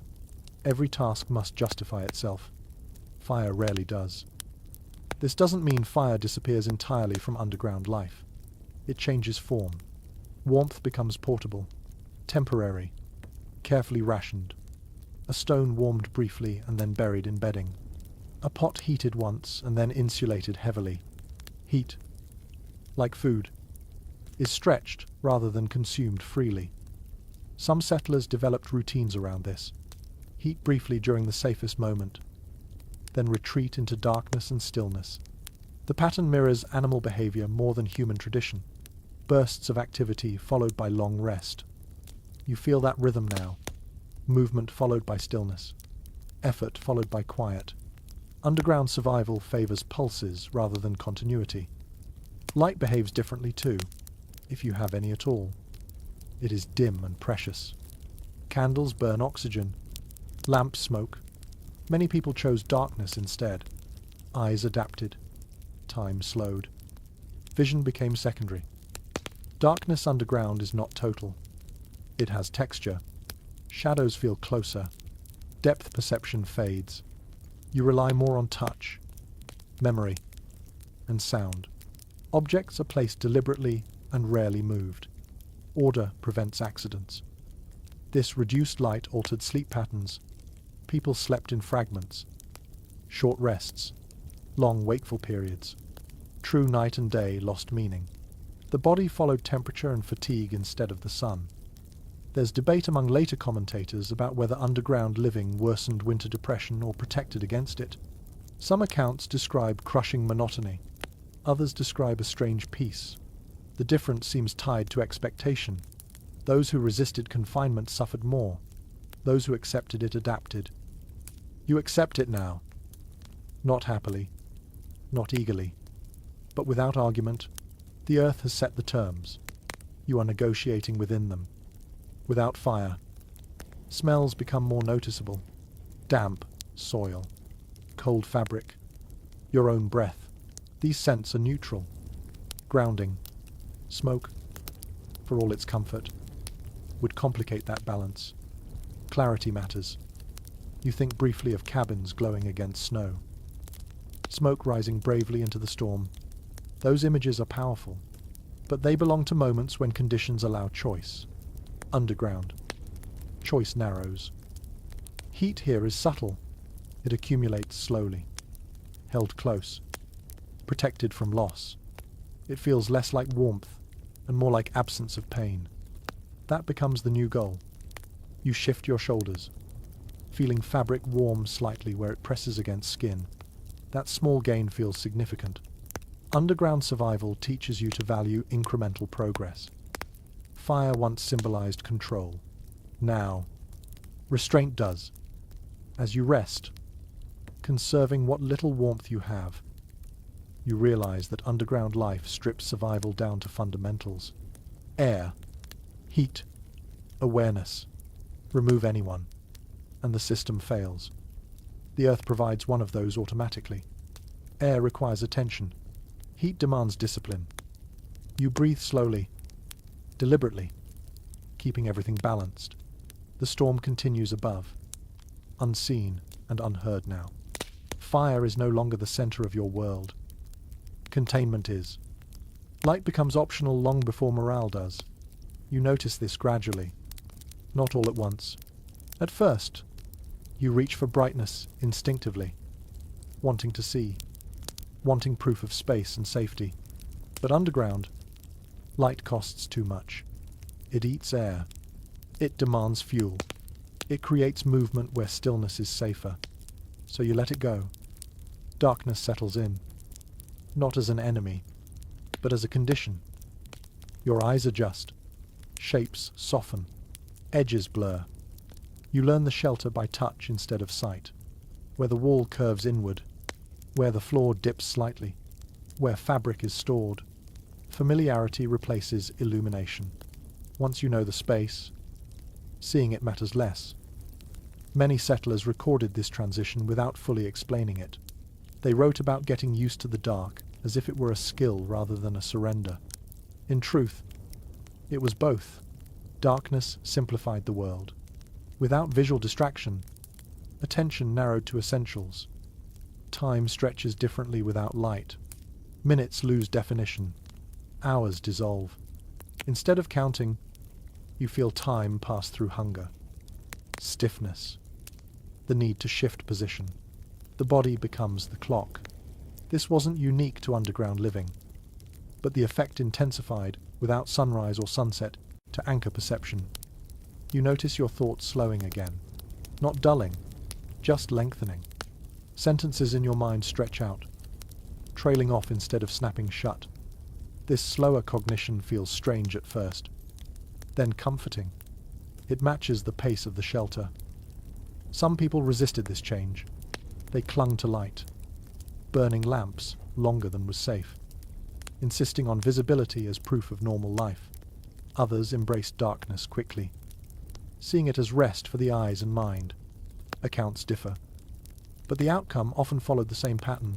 Those who adapted earlier conserved more energy. You sit quietly, hands folded, listening to your own breathing in the dark. The sound feels larger now, filling the space. You don't try to suppress it. Breath is life. Hearing it reassures you. Without light, memory sharpens. Sounds from long ago surface unexpectedly. Footsteps on wood. Wind in leaves. Voices calling across distance. The mind fills absence with recollection. This can comfort or unsettle, depending on where it drifts. Survivors often mentioned this mental wandering. Some found it soothing, a way to pass time. Others found it dangerous, pulling attention away from the present. Balance mattered. Let memory visit, but don't follow it too far. You ground yourself by touching the earth beside you. Cold, solid, real. The sensation brings you back. Underground survival depends on staying here, not elsewhere. Darkness also alters sleep. Without visual cues, the body slips into rest whenever it can. Short naps replace long sleep. You drift off briefly, then wake again, unsure how much time has passed. This fragmented rest mirrors patterns seen in many winter accounts. There's an understated detail in several journals describing how people stopped dreaming underground, or at least stopped remembering dreams. Sleep became shallow. Functional. Dreams require safety and surplus. Underground winter offers neither. Still, rest matters.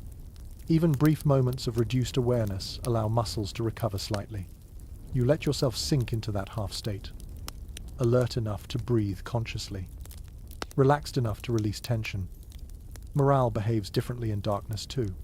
Without sight, emotions feel less sharp. Fear softens. So does hope. Everything evens out.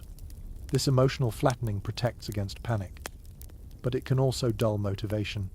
Survivors learn to maintain small routines to keep morale from slipping too far. You whisper a few words again, not to break silence, but to confirm presence. Sound defines you against the dark. The shelter absorbs your voice gently, returning it softened.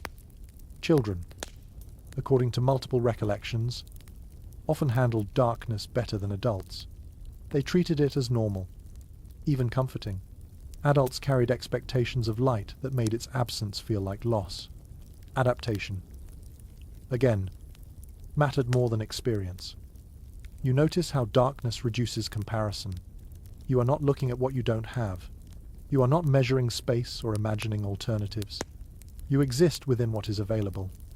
That acceptance eases strain. There remains a question among later interpreters about whether prolonged darkness affected mental health long term. Some survivors reported lingering unease. Others recalled the period with surprising calm. Memory reshapes experience over time, smoothing edges or sharpening them depending on outcome. For now, darkness works in your favor. It encourages stillness. It reduces temptation to move unnecessarily. It conserves resources. It aligns your internal pace with the environment. You breathe slowly, letting the dark wrap around you without resistance. It feels less like being trapped and more like being held. The storm continues above, unseen, unheard, underground. Light has faded, but awareness remains. And awareness, in winter, is enough to carry you forward. You notice the change in children before you notice it in yourself. They stop fidgeting sooner. They accept stillness as a rule rather than a punishment. Where adults tense against confinement, children fold into it, adjusting their bodies and expectations with surprising ease. Underground winter reshapes everyone, but it reshapes the young fastest. This isn't sentiment, it's observation. Frontier families often remarked that children adapted to underground shelter with fewer complaints and less visible fear. They slept when told. They stayed close. They learned quickly which movements were allowed and which weren't. In the dark, with limited space, imagination became quieter rather than louder. Survival simplified play. Adults, by contrast, struggled with habits that no longer fit. Restlessness lingered. The urge to check, to fix, to improve refused to disappear. Many journals describe parents forcing themselves into stillness so their children would follow. Leadership, underground, meant restraint more than action. You feel that same discipline taking shape in your own body. The impulse to adjust constantly fades. You settle where you are, accepting the posture rather than arguing with it. Muscles learn what positions are sustainable. Joints complain less when movement becomes purposeful. Children also changed how they listened. Underground. Sound mattered. They learned quickly to recognize footsteps above, shifting snow, the difference between wind and settling earth. Adults often ignored these subtleties at first. Children didn't. They absorbed patterns instinctively, storing them without analysis. There's a small, telling detail in several family accounts describing children waking parents during storms because the snow sounded wrong. Sometimes they were correct, sometimes not. But the fact that adults listened anyway speaks volumes. Underground survival elevated attentiveness wherever it appeared. You imagine a child pressed close beside you, breathing quietly, mirroring your stillness. That closeness wasn't optional. It was structural. Space forced intimacy. Body heat overlapped. Movement synchronized. Children learned to read adults' breathing. Adults learned to read children's tension. This proximity changed family dynamics. Authority softened. Instruction became quieter. Gestures replaced words. Underground. Shouting wasted air and energy. Calm communication mattered. You notice how much energy silence saves. Children also learned early that boredom was dangerous, not because it harmed directly, but because it encouraged unnecessary movement. Many families developed quiet rituals to occupy young minds. Counting breaths, whispered stories, simple finger games. These weren't entertainment so much as regulation. Surviving letters mention mothers telling the same short stories repeatedly, not to pass time, but to maintain stillness. Repetition soothed nerves. Familiar words anchored everyone in a shared mental space. Variety was less important than predictability.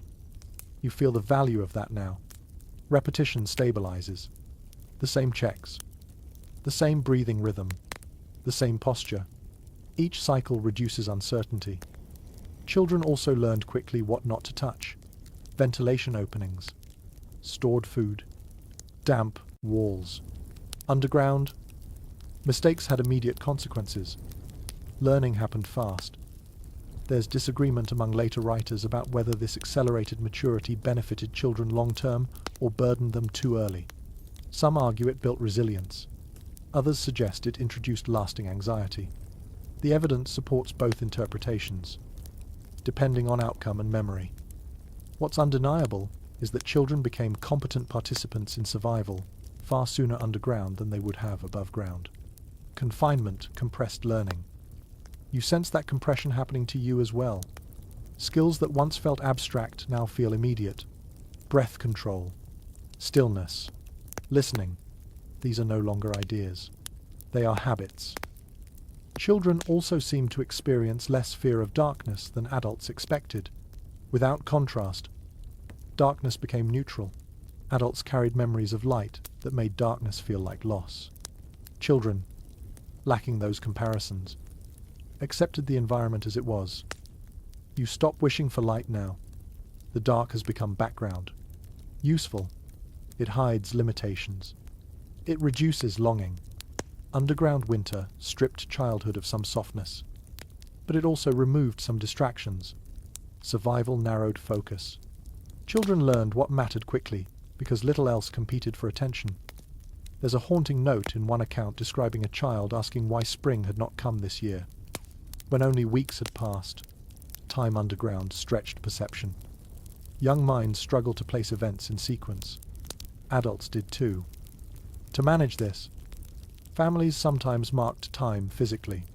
Knots in string, scratches in wood, pebbles moved from one pocket to another. These systems were crude but grounding. They reassured children that progress existed even when it couldn't be seen. You mark time now through breath, through checks, through hunger. It's less precise, but it works. Children often slept more deeply than adults underground. Their bodies surrendered to rest when allowed. Adults hovered between wakefulness and exhaustion, guarding air, warmth, and silence. This imbalance shaped nights. Parents listening, children breathing. You listen now, even alone, to that imagined rhythm. Slow, steady, human. Underground winter teaches an uncomfortable truth. Survival is learned fastest when conditions are strict. Freedom slows learning. Constraint sharpens it. Children understood this without naming it. They adapted because they had no alternative frame. Adults had to unlearn first. You settle again, accepting the space fully now. The shelter no longer feels temporary. It feels like a system you understand. Above, the storm continues its slow work. Below, learning continues too, quietly, breath by breath. And somewhere in that stillness, resilience takes root not loudly, not dramatically, but in small adjustments that hold. Animals change the underground space before people realize it. not in obvious ways, but in warmth, in sound, in smell. You notice it as soon as another body shares the shelter. The air feels different, slightly warmer, slightly heavier. Life multiplies its signals when more than one creature breathes in the same place. Frontier families often brought animals underground, not out of sentiment, but calculation. Livestock represented food, labor, future survival. Losing them to cold meant losing spring itself. Keeping them alive meant bending rules that would have seemed unthinkable in other seasons. You imagine the shift that happens when an animal settles nearby, a cow lowering herself slowly. Careful and uncertain, a goat pressed against a wall, chickens gathered in a corner, feathers puffed, dogs curling instinctively near human bodies. The shelter fills with quiet movement and shared heat. Body heat adds up. One animal is noticeable. Several become significant. People understood this without numbers. They felt it. The space warmed just enough to matter. Breath from many lungs softened the edge of cold. There's a detail mentioned in several winter recollections that surprises modern readers. Families often slept closer to animals underground than they ever would have above ground. The usual boundaries dissolved. Survival rearranged priorities. Warmth outranked comfort. You feel that logic immediately. An animal's presence stabilizes temperature. It also stabilizes sound, the gentle shifting, the rhythmic breathing. The occasional soft movement reassures the mind. Silence feels less absolute. But this arrangement carried risk. Animals consume oxygen. They produce moisture. Waste accumulates. Underground. These factors multiply quickly. People learn to balance benefits against danger, adjusting ventilation constantly. Some families separated animals with low partitions of earth or wood. Others didn't bother. The space was too small. Decisions were shaped by urgency rather than ideal design. What mattered was staying alive through the night. You imagine the smell now. Earth, damp fur, breath. Not pleasant, but grounding. Smell confirms life. It tells you the shelter is occupied. Functioning. Breathing. Animals behave differently underground too. They grew quieter. Less restless. Many seemed to sense the need for stillness. Dogs curled tightly, conserving heat. Chickens stopped fussing. Livestock moved only when necessary. Their instincts aligned with survival. There's an observation buried in a few accounts describing animals alerting people to changes outside. A dog lifting its head. A horse stamping nervously. These signals mattered. Animals noticed shifts in pressure, sound, and vibration long before humans did. You listen for those cues now, even without animals present. A habit learned through proximity. Underground survival sharpened awareness across species. The warmth animals provided wasn't dramatic. It didn't create comfort. It reduced loss. That distinction mattered. People weren't seeking warmth. They were slowing, cooling. Moisture, however, became harder to manage. Breath from multiple bodies condensed on walls. Bedding dampened faster. Some families rotated sleeping positions to avoid cold spots. Others layered straw thickly and replaced it whenever possible. Maintenance never stopped. There's disagreement among later historians about how widespread underground animal sharing truly was. Some argue it was common during extreme storms. Others suggest it was limited to emergencies. The truth likely varied by region and necessity. Where animals meant survival, rules bent further. You consider the psychological effect too. Animals anchored people emotionally. In the dark, confined space, a living presence reduced isolation. Touching warm fur reminded people of continuity beyond the storm. Children, according to several recollections, found comfort in animals underground. They slept more easily beside familiar creatures. Fear softened. Adults noticed this and adjusted arrangements accordingly. You imagine a child's hand resting on a dog's flank, feeling steady, breathing in the dark. That rhythm calmed nerves better than words ever could. Still, underground animal sharing demanded vigilance. Air had to move. Waste had to be managed. Space had to be respected. Complacency invited disaster. Some settlers developed strict rules. No open flame when animals were present. Ventilation checked more often. Movement limited. Others relied on intuition and luck. Outcomes varied sharply. There's a haunting note in one account describing a family saved from freezing, but later weakened by illness due to damp. Foul air. Survival often came in stages. Solving one problem exposed another. You feel the complexity of that now. Every advantage carries cost. Underground living is not about finding perfect solutions. It's about choosing which risks you can manage. Animals shift that equation. They offer warmth and warning at the expense of air and cleanliness. In many cases, the trade was worth it. Without them, spring would bring hunger instead of renewal.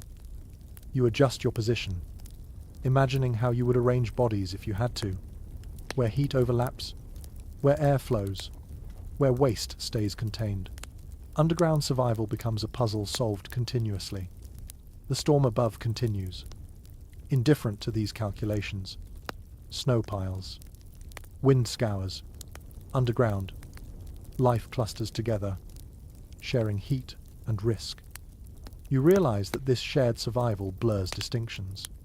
Human and animal, shelter and body, individual and group, everything becomes part of the same system. As you rest again, breathing slow and steady, you understand why animals were welcomed underground despite the mess and danger. They made survival feel less solitary, less abstract. Winter presses down. Underground, life presses back not with force, but with presence. And sometimes, presence is enough to get through the night. Time begins to behave strangely once you stop seeing it. Underground, without light or sound to mark the hours. The clock you carried in your head loses its authority. Morning does not arrive. Night does not deepen. There is only a long, continuous stretch of being awake, then resting, then waking again without certainty about when or why. At first, this unsettles you. You try to remember how long you've been here. A day, two longer. The answer slips away as soon as you reach for it. Frontier survivors often mentioned this disorientation. Not with panic, but with mild surprise, as if they had stumbled into a different relationship with time altogether. Storms did not just block roads and bury fences, they rewrote the calendar. Above ground, winter already bends time. Tasks take longer. Movement slows. Days shorten. Underground, that distortion deepens. Hours stretch and compress unpredictably. 10 minutes of digging feels endless. 2 hours of stillness pass unnoticed. The mind stops counting and starts responding. You notice that your body has become the primary timekeeper now. Hunger signals a new interval. Stiffness marks another. The need to check air or clear snow becomes the closest thing to a schedule. Time is no longer abstract. It is physical. Many pioneers describe this shift indirectly. They stopped dating journal entries during storms. Or they wrote vague phrases like sometime later or after a long while. Precision lost relevance when survival narrowed focus to immediate needs. You feel that narrowing now. You are no longer thinking in terms of days survived. You are thinking in terms of the next check, the next breath, the next adjustment. This isn't despair. It's efficiency. There's a subtle comfort in this. Without a clock ticking loudly in your thoughts, pressure eases. You are not failing to meet deadlines. You are not waiting impatiently for rescue or spring. You are simply existing within conditions as they are. Children underground often adapted to this time shift more easily than adults. Without rigid expectations, they accepted the rhythm of rest and wakefulness naturally. Adults, carrying habits shaped by sun and schedule, struggled longer. Eventually, most let go. You let go too. Sleep comes in fragments now. You drift for a while, then surface again. Alert but not alarmed. These shallow rests don't feel refreshing in the usual sense, but they take the edge off fatigue. Survivors often described underground sleep as functional rather than restorative. It maintained, rather than renewed. Dreams, if they come at all, are brief and disjointed. Images flicker and fade. The mind does not sink deeply enough to wander far. In a way, this keeps you safer. Deep sleep dulls awareness. Light sleep preserves it. You stretch carefully, feeling stiffness mark another passage of time. Muscles complain in predictable patterns. You respond automatically now. Shifting position, easing tension. This maintenance replaces any sense of routine you once had. There's an observation that appears across multiple winter narratives. People underground became less future-oriented. Planning narrowed. Thoughts about spring, planting, rebuilding faded. That future still mattered. But it stopped dominating attention. Survival demanded presence. You understand why. Thinking too far ahead creates longing. Longing wastes energy. Underground winter teaches restraint even in imagination. Some settlers tried to maintain calendars anyway. They counted days by marking walls or moving objects. For some, this helped. For others, it heightened anxiety. Watching days pass without visible change felt discouraging. Many abandoned the effort. You abandon it too. There is no advantage in knowing whether it's Tuesday or Saturday. The storm does not care. The ground does not respond differently. Time becomes circular instead of linear. Check air. Rest. Shift. Eat. Listen. Repeat. Each cycle resembles the last. Rather than dragging, it stabilizes. Repetition calms the nervous system. Predictability replaces progress. There's a lingering disagreement among later interpreters about whether this altered sense of time harmed people psychologically. Some accounts suggest confusion lingered long after storms ended. Others suggest the experience sharpened awareness and resilience. The truth seems personal. Time stretches differently depending on how you carry it. You notice something else now. Fear has changed shape. Early on, fear spiked sharply, tied to specific dangers. Collapse. Suffocation. Cold. As time loses definition, fear becomes less pointed. It diffuses, less intense, but more constant. Managing it requires steadiness rather than reaction. You steady yourself by listening. The storm's muffled presence, the faint movement of air, your own breathing. These sounds anchor you in the present moment, which feels safer than any imagined future. Eventually, you begin to sense change. Not a clear signal, but a shift in quality. The pressure above seems different. Snow settles rather than accumulates. The air feels slightly less sharp when you open the vent. These clues replace clocks. Frontier survivors often relied on these signs to decide when to emerge, not on how long they had waited, but on how the storm behaved. Time mattered less than condition. You remind yourself not to rush. Emerging too early resets everything. Digging out only to retreat again costs energy you may not recover. Patience becomes the final skill. You rest again. Eyes closed. Not sleeping deeply. Just letting awareness soften. In this state, time feels almost gentle. It no longer presses. It flows around you. Above, the storm is exhausting itself. Below, you are conserving. Underground winter does not just shelter the body. It reshapes perception. Time becomes a tool rather than a tyrant. You use it when needed. You ignore it when not. As you breathe slowly, grounded and alert, you realize that survival here is not measured in hours or days. It is measured in moments successfully managed. And for now, this moment holds. Hunger underground feels different than hunger above. It doesn't come with sharp edges or sudden urgency. It arrives slowly. Like a dimming light you barely notice until the room feels smaller than it should. Your stomach tightens, then relaxes again, settling into a steady, hollow patience. Food becomes less about pleasure and more about timing. You think about what lies beneath the frozen surface outside. Not fields or gardens now, but the quiet spaces people prepared months earlier. Root cellars dug deep enough to stay cool in summer and just warm enough in winter. Buried caches wrapped carefully against moisture. Food waiting below the frost line, preserved not by technology, but by depth. People on the frontier learned early that winter survival began long before the first storm.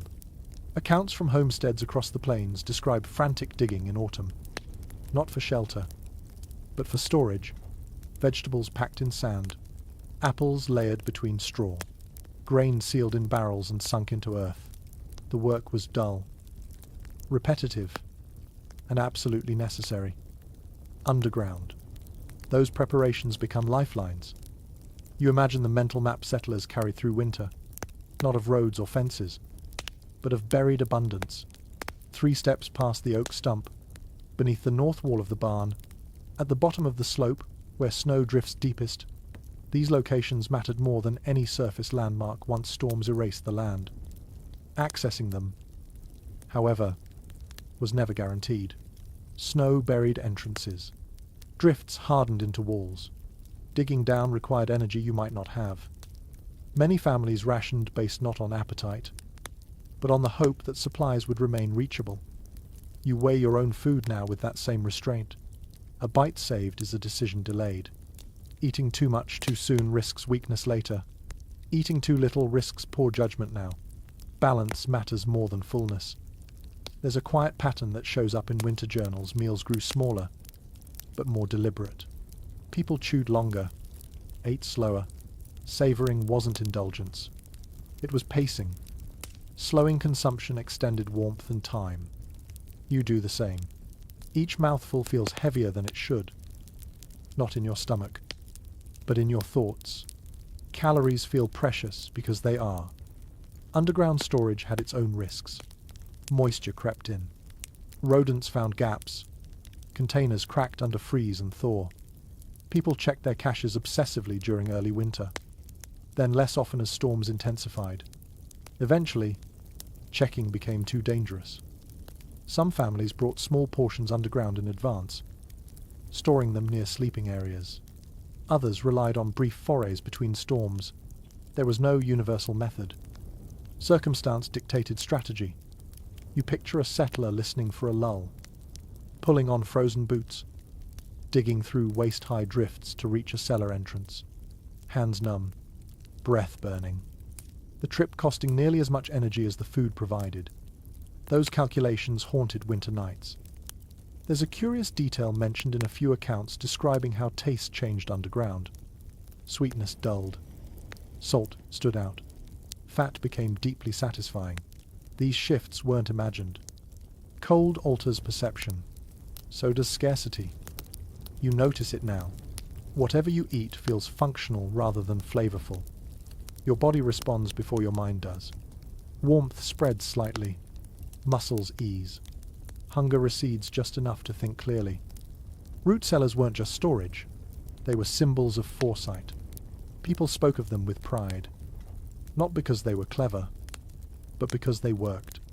Even families who lost crops to frost sometimes survived winter because their cellars had been deep enough. Depth mattered. Too shallow, and freezing ruined everything. Too deep, and access became difficult. Finding the right balance took years of trial, error, and shared advice. Soil type changed everything. Sandy ground drained well but collapsed easily. Clay held shape but trapped moisture. You sense how much knowledge went into those quiet holes in the ground. Knowledge built without textbooks. Tested without mercy. There's disagreement among later observers about how evenly this knowledge spread. Some communities adapted quickly. Others struggled year after year. Geography played a role. So did cooperation. Neighbors shared techniques when trust existed. Isolation slowed learning. Underground winter intensified that isolation. Families relied on their own stores. Sharing became risky. Generosity could mean starvation. These choices weighed heavily. Survival blurred moral clarity. You feel the weight of that now, even alone. Every bite is a choice with consequences beyond the moment. Underground living magnifies responsibility. Food underground also shaped daily rhythm. Meals became anchors in the blur of time. Not celebrations, but checkpoints. After eating, you rested. Before eating, you worked or waited. The sequence mattered. Some families used food to manage morale, saving small treats for the worst nights. A spoon of honey, a dried apple slice. These moments mattered more than their calories suggested. They reminded people of seasons beyond winter. You search your own supplies for something similar, not to indulge, but to reassure. Even a familiar texture helps. Memory can warm in ways food cannot. There's a lingering question in many survival narratives: did people eat enough underground? Or did they simply endure hunger better than we expect, without records of body weight or calorie counts? The answer remains uncertain. What's clear is that winter thinned people, sometimes dramatically. You feel that thinning beginning, not in flesh, but in reserve. Energy no longer feels abundant. It feels managed. Still, food underground offers one crucial advantage. It doesn't freeze solid. Earth moderates temperature. Vegetables remain edible. Bread stays pliable. Liquids thicken but don't shatter containers. This stability mattered enormously. Snow above ground destroyed access. Underground preserved continuity. You rest again. Hunger eased slightly. Mind clearer. The shelter holds. The air moves. Food remains. For now, these facts line up just well enough to keep you steady. The storm outside will decide how long this balance lasts. Underground. Preparation decides whether balance exists at all. You close your eyes briefly, not to sleep deeply, but to let the moments settle beneath the frost. Life waits patiently, not thriving, not growing, just enduring. And in winter, endurance is the most valuable harvest of all. Failure underground rarely announces itself loudly. There is no warning shout, no dramatic collapse most of the time. It begins with small changes that feel easy to ignore. A faint crack in the ceiling that wasn't there before. A dusting of soil on your sleeve. A sound that doesn't quite match the rhythm you've learned to trust. You notice those signs now, because you've learned to. People who survived frontier winters often described collapses as quiet events. Snow weight increased gradually. Soil compacted unevenly. Moisture weakened support in places no one could see. When failure came, it wasn't always catastrophic, but it was always urgent. You look up, feeling rather than seeing the ceiling. It presses back, solid for the moment. Still, you've learned not to assume stability lasts. Underground shelter works until it doesn't, and the line between the two is thin. There's a recurring note in winter recollections describing settlers brushing soil from their faces after waking, unsure whether it fell while they slept or had been there all along. Dust becomes a message. Pay attention. Something has shifted. You brush your sleeve now, just in case. Fine grains fall away. Nothing alarming, but you remember that collapse doesn't require total failure. A partial cave-in can block ventilation, seal an exit, trap moisture. Danger accumulates quietly. Snow above adds weight you cannot measure. Every hour, it compresses, turning light flakes into dense mass. What insulated you earlier now presses harder. Underground shelter thrives on balance.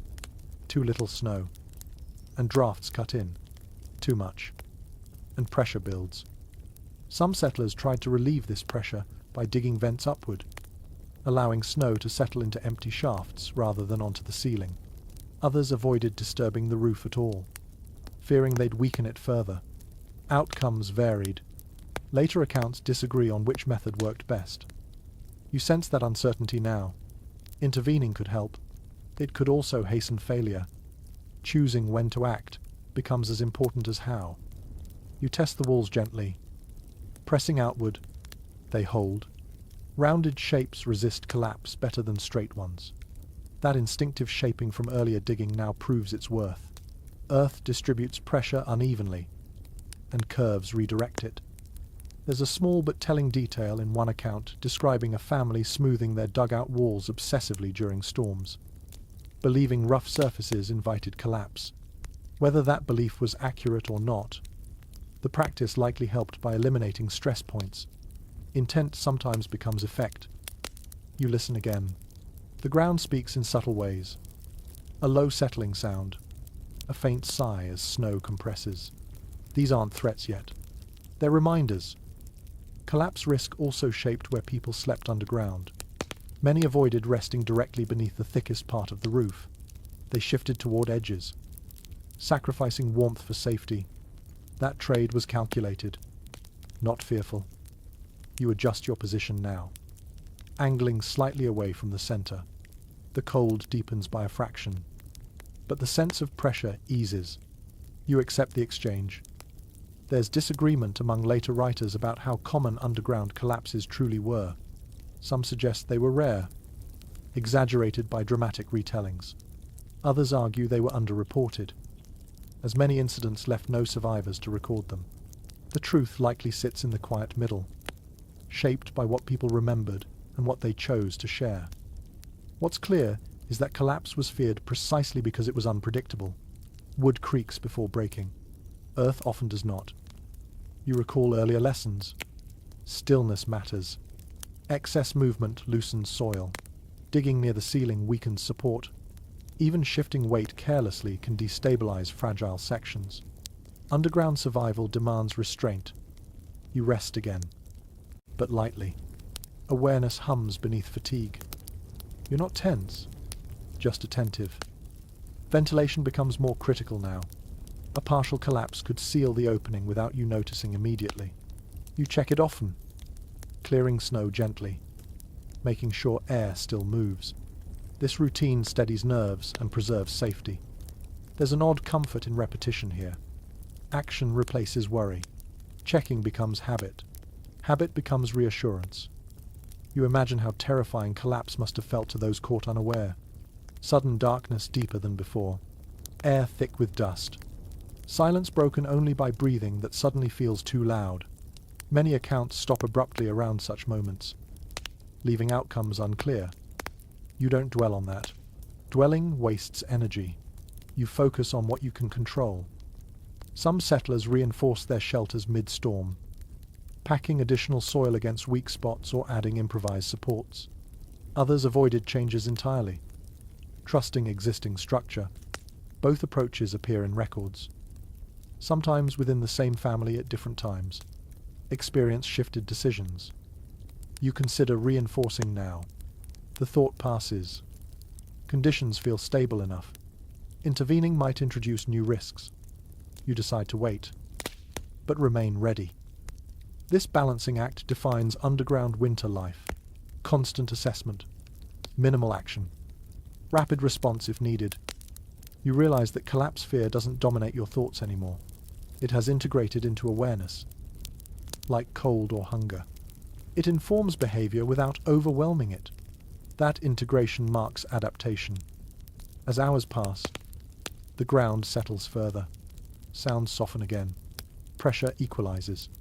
The shelter holds. You exhale slowly, letting tension release without losing alertness. This skill, relaxing without disengaging, has become second nature. The storm above continues. But underground, stability returns. Not guaranteed, not permanent, but present. You accept that underground shelter is always provisional. It buys time, not certainty. It trades exposure for vigilance. Those who understood that survived longer. You rest again, listening, breathing, letting the earth press in gently without fear. For now, the walls hold, the air moves, the night passes, and that is enough. Communication changes shape underground. Faces disappear. Gestures lose meaning in the dark. What remains are voices, muffled by soil and distance, stripped of expression and reduced to sound alone. You begin to understand why frontier neighbors learned to speak differently during winter. Volume softened, words shortened, meaning condensed. Above ground, people called out across space. Underground, they listened for replies. You imagine voices traveling through packed snow and frozen earth, bending around obstacles, losing clarity with every inch. Sound becomes precious. You wait for it. You strain to catch anything that isn't your own breathing. The absence of voices feels heavier than silence itself. Neighbors, when they existed nearby, were no longer visible presences. They became remembered locations. The family beyond the rise, the dugout near the creek, the shelter marked by a pole before the storm erased everything else. Connection relied on memory rather than sight. Some settlers developed simple signaling methods during winter, tapping on frozen ground, shouting at agreed intervals, hanging objects that rattled in the wind. These weren't sophisticated systems. They were hopeful ones, often unreliable, sometimes life-saving. You listen now, not expecting to hear anyone, but knowing that listening itself is a habit worth keeping. Underground winter rewarded those who stayed receptive. There's an understated pattern in frontier letters describing how people spoke less, but meant more. Underground. Every word used air. It carried weight. Conversations shortened to essentials. Questions were answered directly.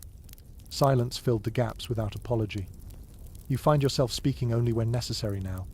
Your voice feels loud in the small space. Even a whisper seems to travel farther than intended. You respect that. Quiet conserves more than warmth. When neighbors did communicate, it often happened indirectly. A shovel strike heard faintly through the ground. A muffled cough through a shared wall of snow. A sudden echo where none existed before. These signs reassured people that others were still alive.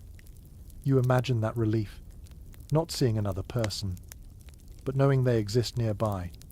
Underground winter turned community into an abstraction, presence without proximity. Some families dug connecting tunnels between shelters when conditions allowed. Others considered it too dangerous. Collapses, air issues, and misalignment made such projects risky. Where they worked, they created shared warmth and mutual support. Where they failed, they created tragedy. Records disagree on how common these connections were. You weigh the idea mentally. Digging outward would mean effort, exposure, uncertainty. Staying put means isolation. Both choices carry risk. Underground survival constantly demands such calculations. There's a curious detail in one account describing neighbors leaving notes sealed in jars near known shelter locations before storms. If conditions allowed later, someone might retrieve them. Messages were simple. We are here. We have food. We will wait. Even unread. The act of writing mattered. You think about that impulse now. Communication isn't just practical. It's psychological. Reaching outward affirms existence beyond the shelter. You whisper again, just to hear your own voice. It sounds steadier than before, less strained. You've learned how much sound the space can tolerate. Underground communication also shifted hierarchy. Loud voices lost authority. Calm ones carried farther. Children's whispers became as important as adults' instructions. Listening mattered more than commanding. There's disagreement among later observers about whether underground isolation strengthened or weakened community bonds. Some argue it forced families inward, reducing cooperation. Others suggest shared hardship deepened trust afterward. The evidence supports both. Depending on how winter ended, you sense that complexity. Isolation protects during storms. It separates afterward. Reconnection requires effort. As time passes, you become more sensitive to subtle vibrations. A distant thud could be snow settling or someone digging. You listen carefully, comparing it to known patterns. Most sounds resolve into natural causes. Some linger without explanation. You don't chase them. Speculation drains energy. You acknowledge uncertainty and return focus to what you can manage. There's an important shift that happens here. Underground winter teaches selective attention. You stop reacting to every stimulus. You learn which signals matter and which don't. This skill reduces anxiety and conserves strength. You check your ventilation again. Air moves. Sound changes slightly. The opening connects you to the surface world without exposing you to it. It's a thin line of contact, but enough. Some settlers described feeling closer to neighbors underground than they ever had above ground. Despite physical separation, shared storms, synchronized experience, everyone endured the same night, the same cold, the same waiting. That simultaneity created connection without interaction. You feel that now. Imagining others crouched in their own shelters, breathing slowly, listening, waiting. The thought steadies you. Communication underground isn't about exchanging information constantly. It's about knowing when to reach out and when to remain still. Both are forms of care. You remain still now. Ears open. Breath slow. If a sound comes, you will hear it. If it doesn't, you will endure. The storm above continues to erase distances. Underground. Connection exists quietly, invisibly, carried through soil and shared patience. And for tonight, knowing that is enough. Fear doesn't leave when the cold stabilizes. It changes shape. Early on, fear arrives sharp and immediate, tied to specific threats you can name. Collapse, suffocation, freezing, underground. Once those dangers feel managed, fear settles deeper, becoming something quieter and harder to locate. You notice it in the pauses between actions. It shows up when you finish checking the air and sit back, unsure what to do next. It creeps in when the shelter holds longer than expected. When nothing happens for hours at a time, the mind, deprived of emergencies, invents them. This is the strain that lingers after the worst seems over. Frontier survivors often described this stage without calling it fear. They spoke of restlessness, of unease, of a feeling that something was wrong even when conditions appeared stable. Underground winter stretched nerves thin, not through constant danger, but through prolonged uncertainty. You feel that tension now, hovering just beneath calm. The shelter has not failed. The air still moves. Your body remains responsive, yet anxiety hums softly, like a low vibration you can't quite shut off. This psychological weight outlasts the physical extremes. Cold numbs, hunger dulls, fear persists. People coped with this in small, deliberate ways. They created routines where none were required, checking the same wall repeatedly, adjusting bedding that didn't need adjustment, counting breaths. These actions weren't inefficient. They were grounding. You repeat your own rituals now, not because conditions demand it, but because your mind does. Routine gives fear somewhere to rest. There's an understated note in several winter journals describing people feeling most afraid when nothing demanded immediate action. During digging, hauling, or repairing, fear faded.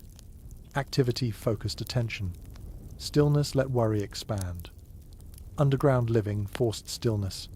That made managing fear a skill rather than a reflex. You manage it by narrowing focus again. Breath, body position, airflow, sound. You keep attention anchored in sensation rather than speculation. This keeps fear from spiraling outward. Some settlers turned inward emotionally. They withdrew, conserving not just physical energy, but emotional output. Others grew more talkative, filling silence to keep fear at bay. Neither approach was inherently better. What mattered was finding something that worked. You choose quiet, but not emptiness. You remain present. Children often sensed this shift in adults before it was acknowledged. They became quieter, more watchful. Their behavior mirrored emotional climate. Underground. Moods spread quickly. One person's anxiety could unsettle everyone. You imagine that dynamic now, even alone. Fear echoes louder in confined spaces. You respond by softening it rather than fighting it. Fighting costs energy. Softening reduces impact. There's a lingering question among later interpreters about how much psychological strain underground winters caused. Some argue trauma was widespread. Others suggest people normalized hardship more easily than modern readers expect. The truth lies somewhere between resilience and scar. You feel both possibilities in yourself. The experience sharpens you. It also wears on you. Both can be true. You listen to the shelter again. The familiar sounds reassure you. Snow settling, air moving, your own breathing. These signals ground you in what is happening rather than what might. Fear thrives on imagined futures. Underground survival demands presence. You remind yourself of what has already gone right. The shelter held through heavy snowfall. Ventilation remained open. Food remains. Your body adapted. These facts matter more than abstract worry. Some settlers kept mental lists like this, counting successes rather than dangers.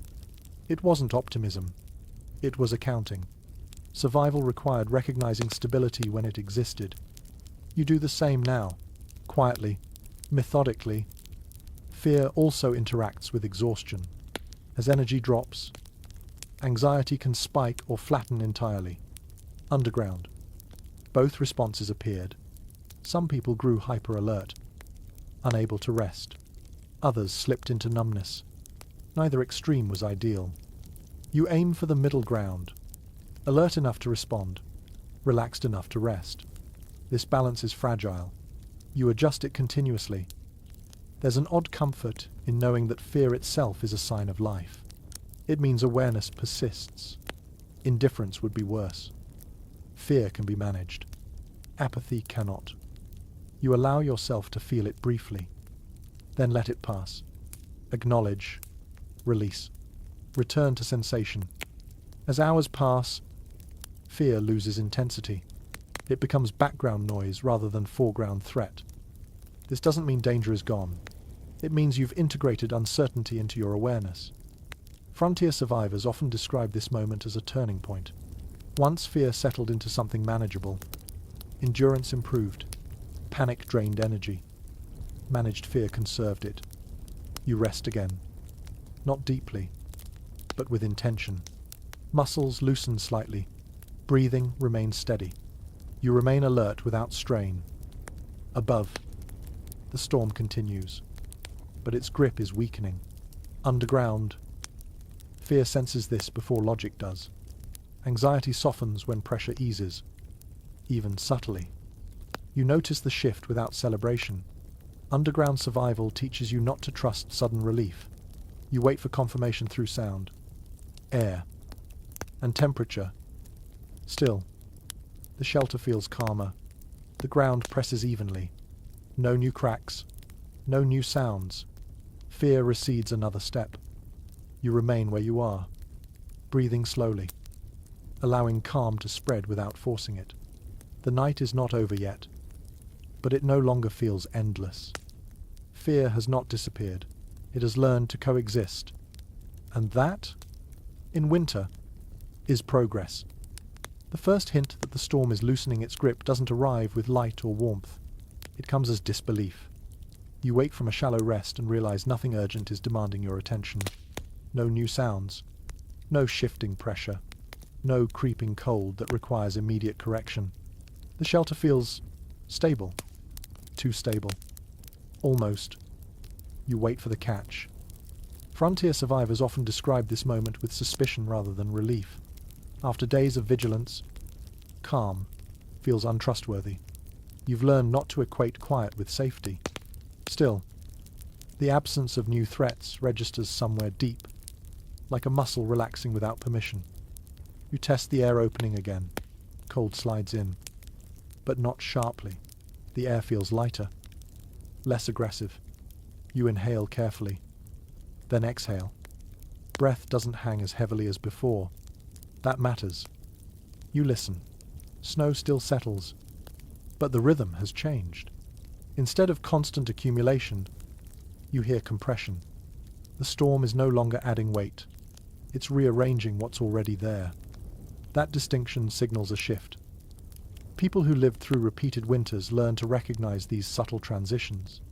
They didn't look for blue sky or silence. They listened for changes in texture. Wind losing its edge, snow sounds growing duller, the land signaling exhaustion. You feel that exhaustion now. Not in yourself, but in the storm. Still, you don't move quickly.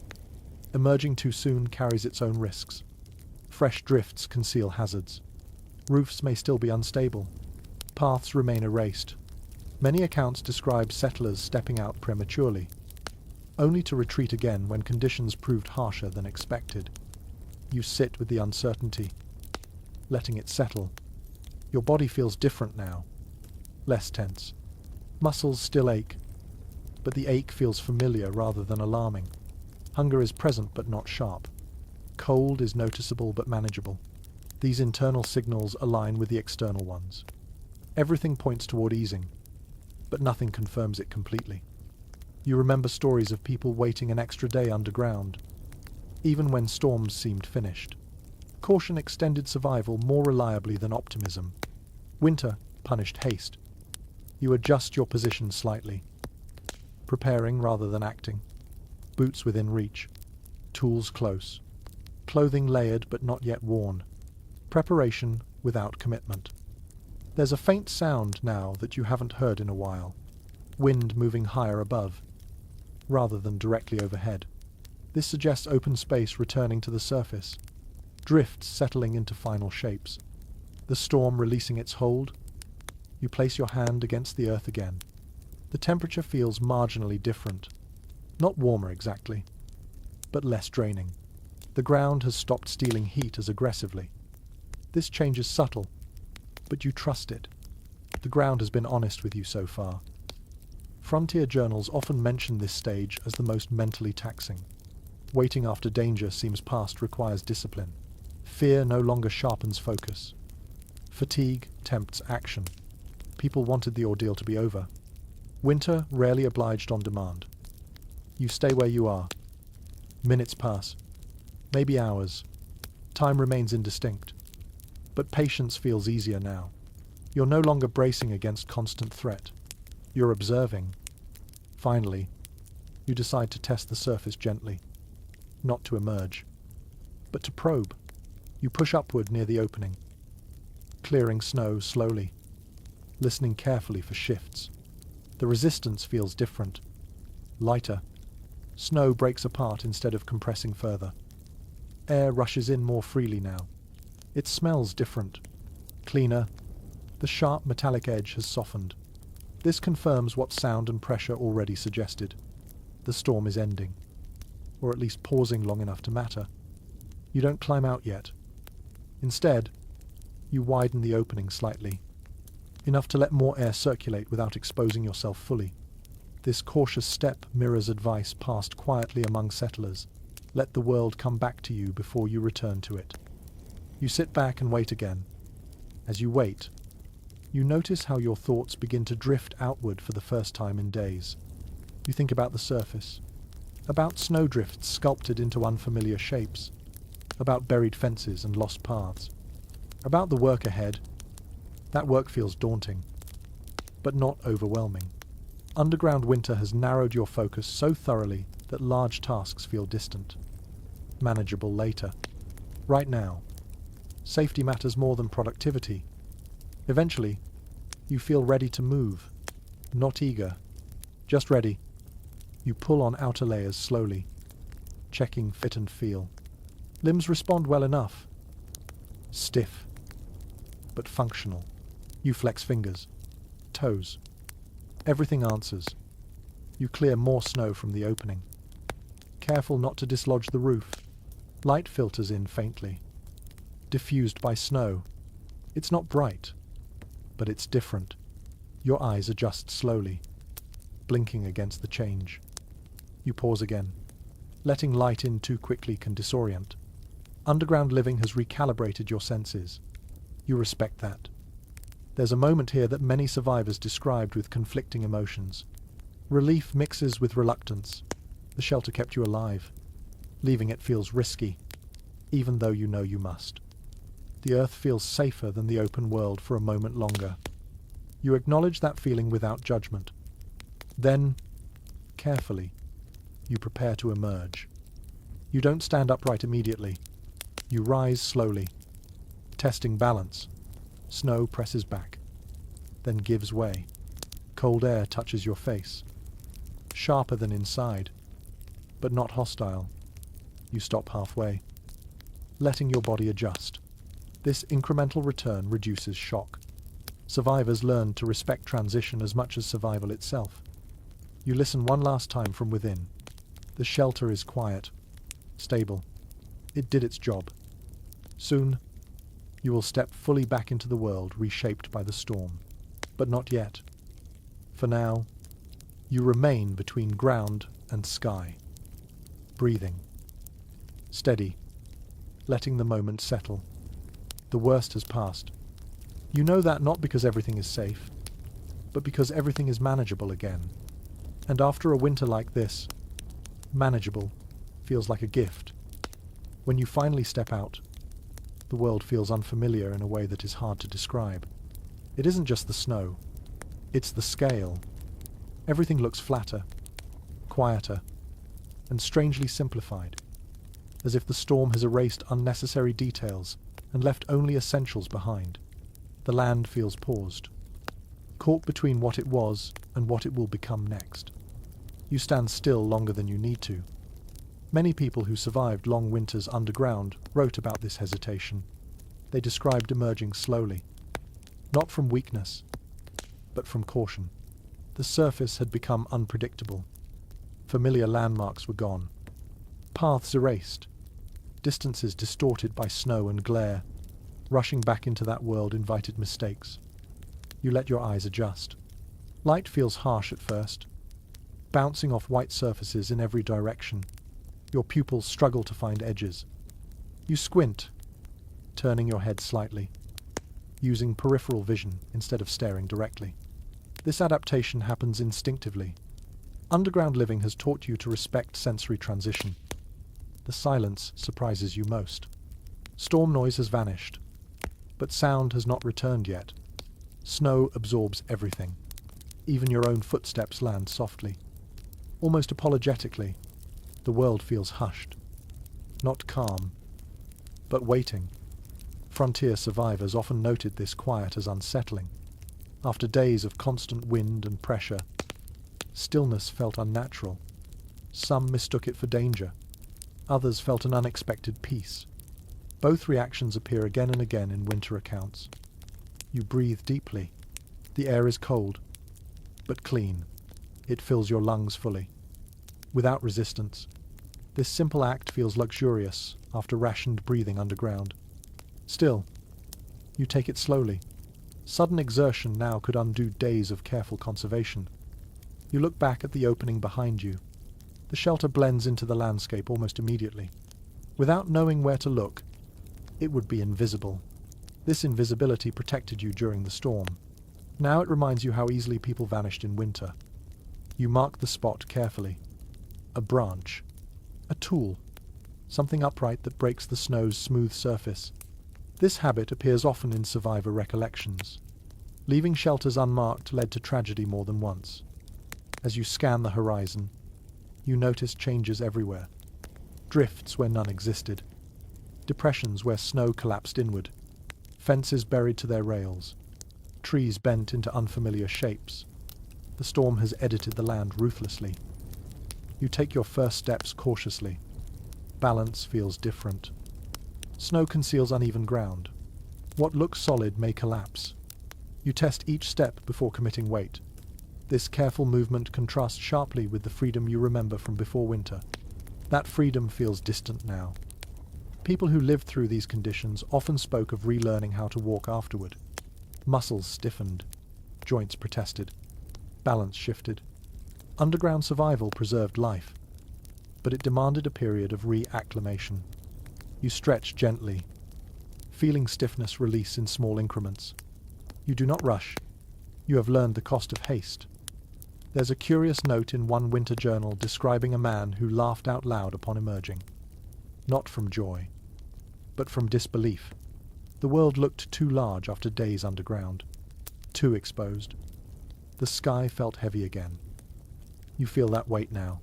Without soil overhead, the openness feels almost threatening. Underground trained your body to expect boundaries. The absence of them requires adjustment. As you move farther from the shelter, you begin to recognize places by shape rather than detail. A slope, a tree line, the way snow has piled against a familiar structure. Orientation returns slowly, piece by piece. Frontier accounts often mention this disorientation lasting hours or even days.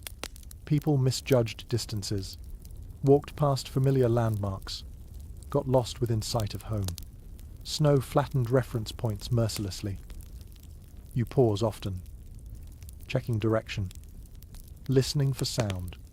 Your senses, tuned to underground survival, need time to recalibrate to openness. Emotionally, something else happens now. Pride begins to surface, not loud or boastful, but quiet and heavy. You survived, not through strength alone, but through adaptation. That realization settles slowly. Some survivors avoided talking about these winters afterward. Others told the stories repeatedly. Both responses make sense. Endurance reshapes identity, whether it's shared or kept private. You feel no urge to celebrate yet. There will be time for that later, if at all. Right now, assessment matters more. You check nearby structures.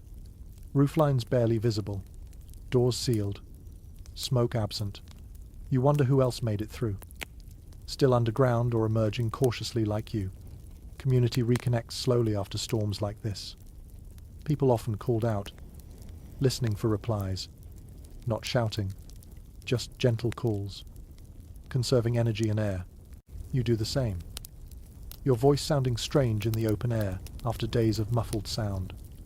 No reply comes yet. That doesn't mean anything. Everyone moves at their own pace. You return your attention to practical tasks.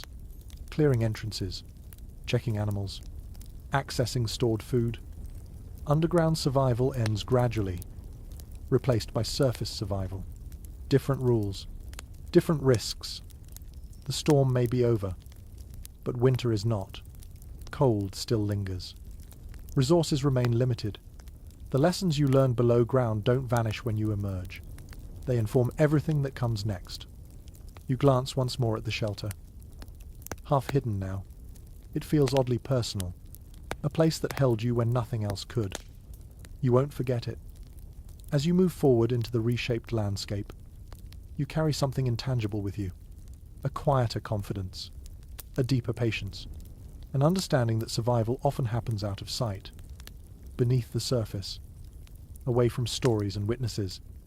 The land waits for you to adapt again, and you will. Not everyone dug down when winter tightened its grip. You begin to notice this once the land opens up again. Once stories surface alongside people. Some shelters lie empty. Some cabins show signs of desperate last efforts.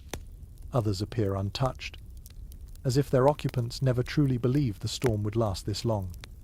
Choice, it turns out, mattered as much as preparation. Frontier winters exposed differences in belief as much as skill. Some settlers trusted cabins absolutely. Solid walls, a roof, a fire. These things had always meant safety before. Digging into the ground felt like surrender, like admitting weakness or failure. Pride, habit, and hope combined into a dangerous confidence. You recognize that mindset now, even if you didn't share it. Letters and recollections mention neighbors who refused to abandon surface shelters until it was too late. They patched cracks, fed fires endlessly, slept in shifts to keep flames alive. They believed endurance meant standing upright against winter, not yielding to it. Sometimes that worked. Often, it didn't. Others simply lacked the means to dig. Frozen ground resisted weak tools. Rocky soil made progress nearly impossible. Time ran out before shelters could be deepened. These weren't foolish choices. They were constrained ones. You think about how survival stories often flatten these distinctions. Winners are praised for wisdom. Losers are dismissed as careless. Reality was rarely so simple. Conditions differed. Resources varied. Decisions were made with incomplete information and limited options. There's a quiet disagreement among later observers about how much underground shelter was truly a choice rather than a last resort. Some argue it reflected foresight. Others suggest desperation drove most people below ground. Both perspectives contain truth. You walk past a cabin now, Roof bowed under snow. Walls intact, but cold inside. The fire pit is clean.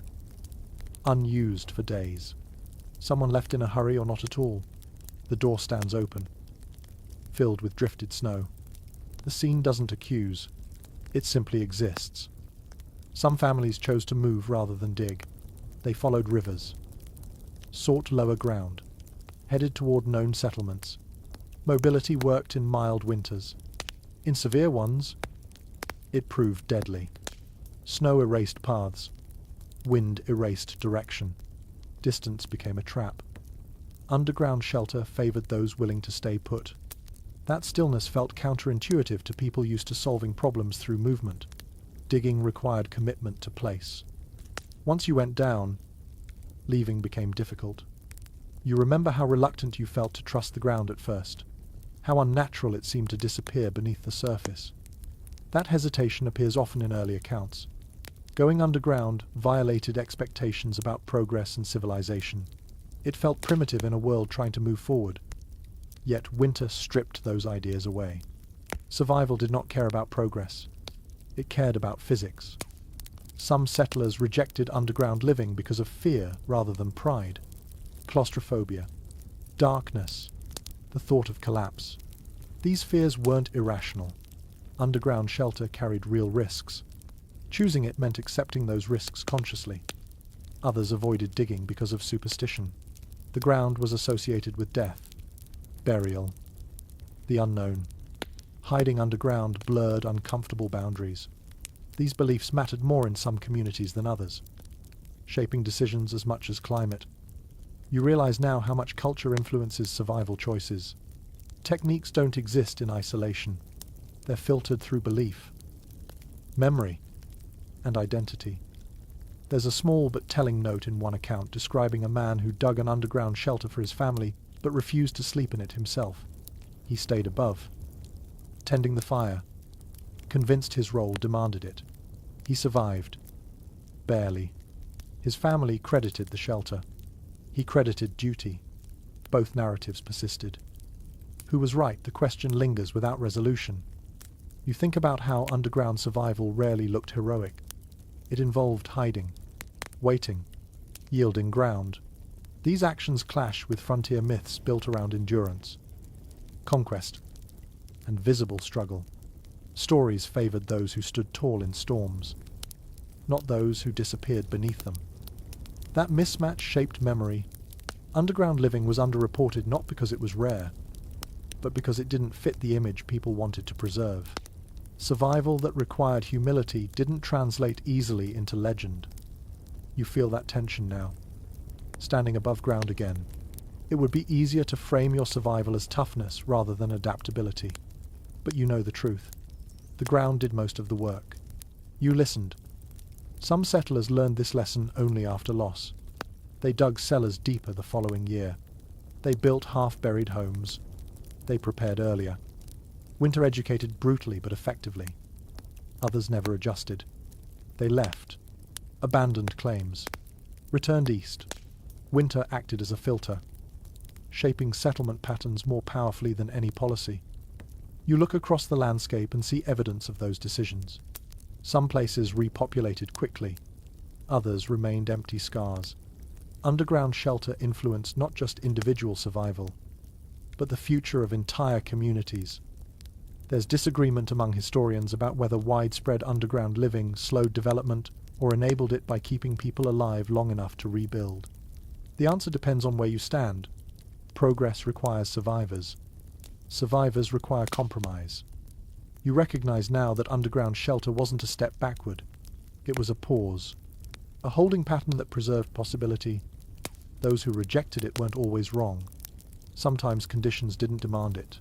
Sometimes cabins held. Sometimes storms broke early. Survival doesn't reward consistency. It rewards fit. You feel grateful that you chose well enough, or were forced into a choice that worked. That gratitude doesn't erase uncertainty.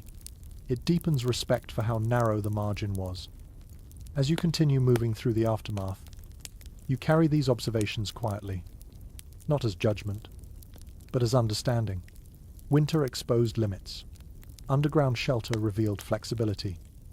You know now that survival isn't about choosing the strongest option. It's about choosing the option that aligns with reality as it exists, not as you wish it to be. And in winter, reality often lies just beneath your feet. What surprises you most, once movement returns and breath no longer feels rationed, is how quickly the lessons of winter begin to fade. Not immediately, not consciously, but subtly, the way cold loosens its grip without asking permission. As days stretch forward, the urgency that drove you underground softens, and with it, the habits that kept you alive begin to loosen too. Frontier winters did not just test survival, they tested memory. You notice it in yourself first. A thought like, "Next time I won't wait so long," or "That storm was worse than most." The mind reshapes experience to make it bearable, to make it feel exceptional rather than instructive.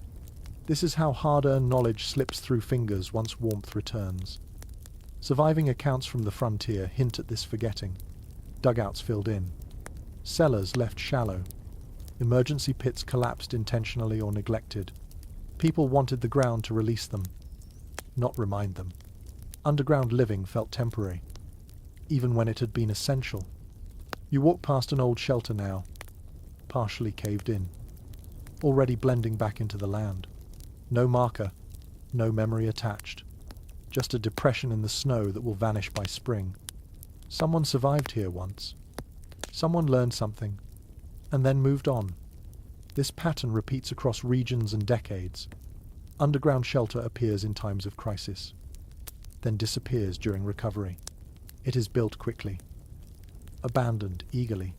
The earth is asked to help, then politely ignored once danger passes. Some settlers actively erased these shelters. They filled them in to prevent accidents. They dismantled reinforcements. They covered entrances to protect livestock. Practical reasons.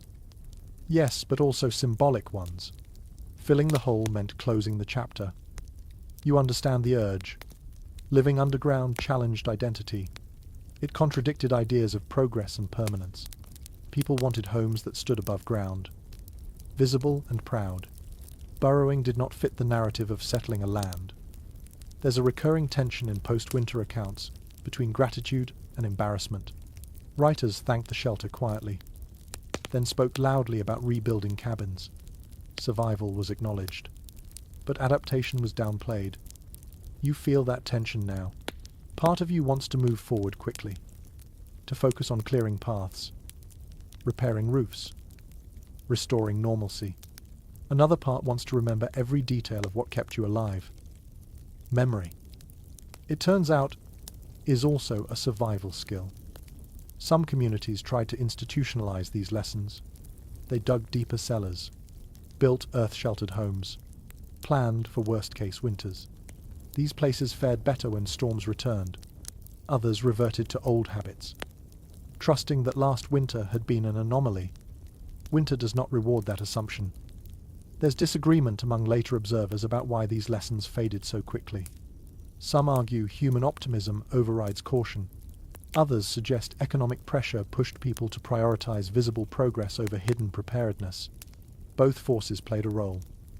You notice how quickly conversations shift away from survival once people reconnect. Stories shorten, details blur. Focus turns to spring planting, repairs, trade. The underground period becomes a brief reference rather than a guide. This fading isn't intentional. It's protective. Reliving confinement and fear exhausts the mind. Forgetting makes space for hope. Still, forgetting carries cost. You imagine another winter arriving unexpectedly. The ground frozen hard before shelters are prepared. Tools dull. Time short. Those who remember dig sooner. Those who don't hesitate. This cycle appears repeatedly in frontier history. Harsh winters followed by adaptation, followed by forgetting, followed by hardship again. Progress moved in, fits and starts, shaped as much by memory loss as by innovation. You pause, looking at the land with new eyes. You notice slopes where snow piled dangerously, low spots where cold settled, soil types that held or collapsed. These observations didn't matter before. Now they do.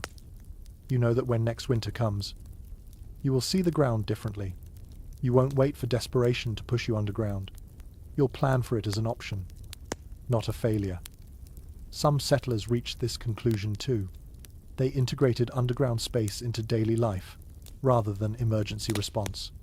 Root cellars became storm shelters. Basements deepened. Half-buried homes normalized.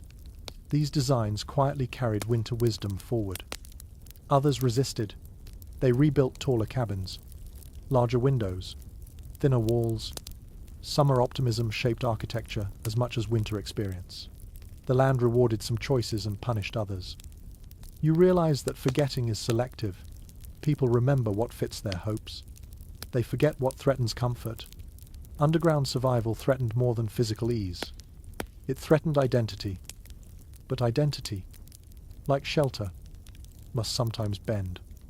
You mark the location of your shelter carefully, even as snow melts. Not because you plan to live there again immediately, but because you refuse to erase it. Memory requires landmarks. You take a moment to touch the earth where it once held you. It feels ordinary now, cold, but manageable. You know better. The ground didn't change. Conditions did.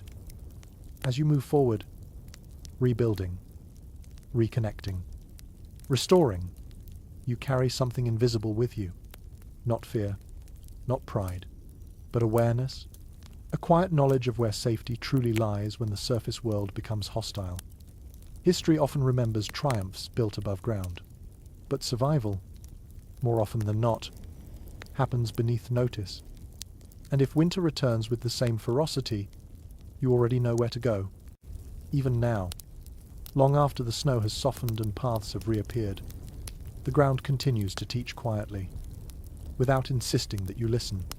You notice it when modern structures echo old shapes, when concrete walls sink deeper than necessary, when emergency shelters borrow the logic of Earth without saying so aloud. The lesson never vanished. It simply changed names. You begin to recognize how many solutions trace back to the same idea you trusted underground. Stability comes from mass, from insulation, from yielding rather than resisting. These principles didn't expire with the frontier. They adapted, the way all useful knowledge does. Storm cellars appear first in memory, dug deep beside farmhouses, lined carefully, entered during tornadoes or freezes. Their purpose feels different from your winter shelter. But the logic is identical. When the surface world turns hostile, the ground offers consistency. It doesn't matter whether the danger is wind, cold, or time. You think of basements now, so common they barely register.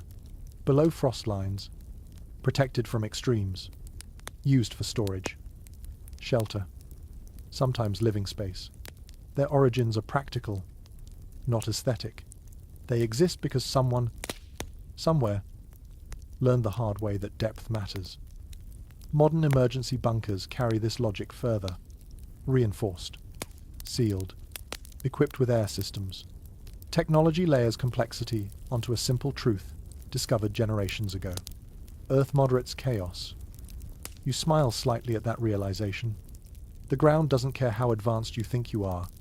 Its rules remain consistent. There's an argument that appears in later writing about whether these designs are truly inherited from frontier experience or independently rediscovered. Some suggest necessity always leads humans underground eventually. Others argue knowledge traveled, quietly passed along, disguised as innovation. The distinction matters less than the outcome. You see the outcome everywhere now. Even architecture that never goes underground borrows the idea indirectly. Thick walls, earth-toned insulation, passive temperature control. These designs mimic what soil does naturally. They aim to reduce exchange rather than increase it. You feel a small sense of satisfaction knowing that what saved you once still shapes the world, even if few remember why. Disaster planning manuals recommend staying low during extreme cold, sheltering in interior rooms, blocking drafts, conserving heat. These guidelines echo frontier wisdom without mentioning it. The language has changed. The principle has not. You recall how unnatural it felt at first to disappear below ground, how every instinct urged you to stay upright, visible, moving. Modern life reinforces those instincts. We equate safety with activity, progress, exposure. Underground winter taught the opposite. Sometimes, safety lies in retreat, in patience, in letting systems exhaust themselves while you conserve. You notice how modern conversations about resilience often circle this idea without naming it. Flexibility, adaptation, redundancy. These concepts thrive in underground shelter. You had backup air, backup warmth, backup time. Nothing relied on a single solution. You carry that thinking forward now, into everything. You plan with layers. You assume failure. You respect limits. Underground survival rewired your approach to risk. There's a quiet irony in how rarely this wisdom is acknowledged openly. We celebrate visible triumphs, not hidden endurance.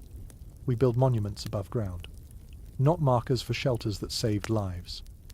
Yet when disaster strikes, people instinctively seek basements, tunnels, subways, caves. The body remembers what culture forgets. You feel that memory in yourself now. It's not a fear response. It's recognition. Modern cities build shelters beneath parks. Hospitals bury critical systems underground. Data centers hide beneath layers of earth. The most important functions retreat below the surface when stakes rise. This is not regression. It's continuity. You think back to the first moment you pressed your hand into frozen soil, uncertain and desperate. That moment contained the same logic as these modern structures. Earth as buffer, depth as protection, stillness as strategy. There's a subtle comfort in knowing that this knowledge persists, even if disguised. It means survival is cumulative. Lessons don't disappear entirely. They sink, settle, and wait to be needed again. You imagine future storms, different shapes, different names, climate shifts, infrastructure failures. The details will change. The response, at its core, will not. People will seek shelter. They will reduce exposure. They will go underground physically or metaphorically until danger passes. You feel less alone knowing this. Your experience wasn't isolated. It was part of a long pattern that stretches backward and forward. The ground beneath you feels solid as ever, unchanged by memory or forgetting. It will be there when needed again. As you walk away, you don't romanticize what happened. Underground winter wasn't noble or dramatic. It was quiet, unseen, effective. And that is exactly why its lessons endure. Leaving the earth is not a single action. It happens in stages. Some physical, some mental, many unnoticed until much later. Even as you move fully back into the open world, part of you remains calibrated to depth, to stillness, to listening before acting. You feel it in small decisions, where you choose to stand when the wind picks up again, how you store food, how you prepare for cold long before it arrives. Underground winter has shifted your instincts, quietly but permanently. Early pioneers often spoke of this change without fully naming it. They wrote about feeling uneasy in open spaces for a time, or preferring low ceilings and thick walls, even in summer. The body remembered what the mind might try to dismiss. Safety had a shape now, and it wasn't vertical. You notice how you scan the ground more carefully than before. You read slopes, soil color, snow patterns. The land feels more legible, as if winter taught you a new language you didn't know you were learning. Underground survival sharpened perception rather than dulling it. There's a small observation buried in several late-life recollections from settlers who lived through severe winters. They mention that after such seasons, nothing felt quite as frightening again.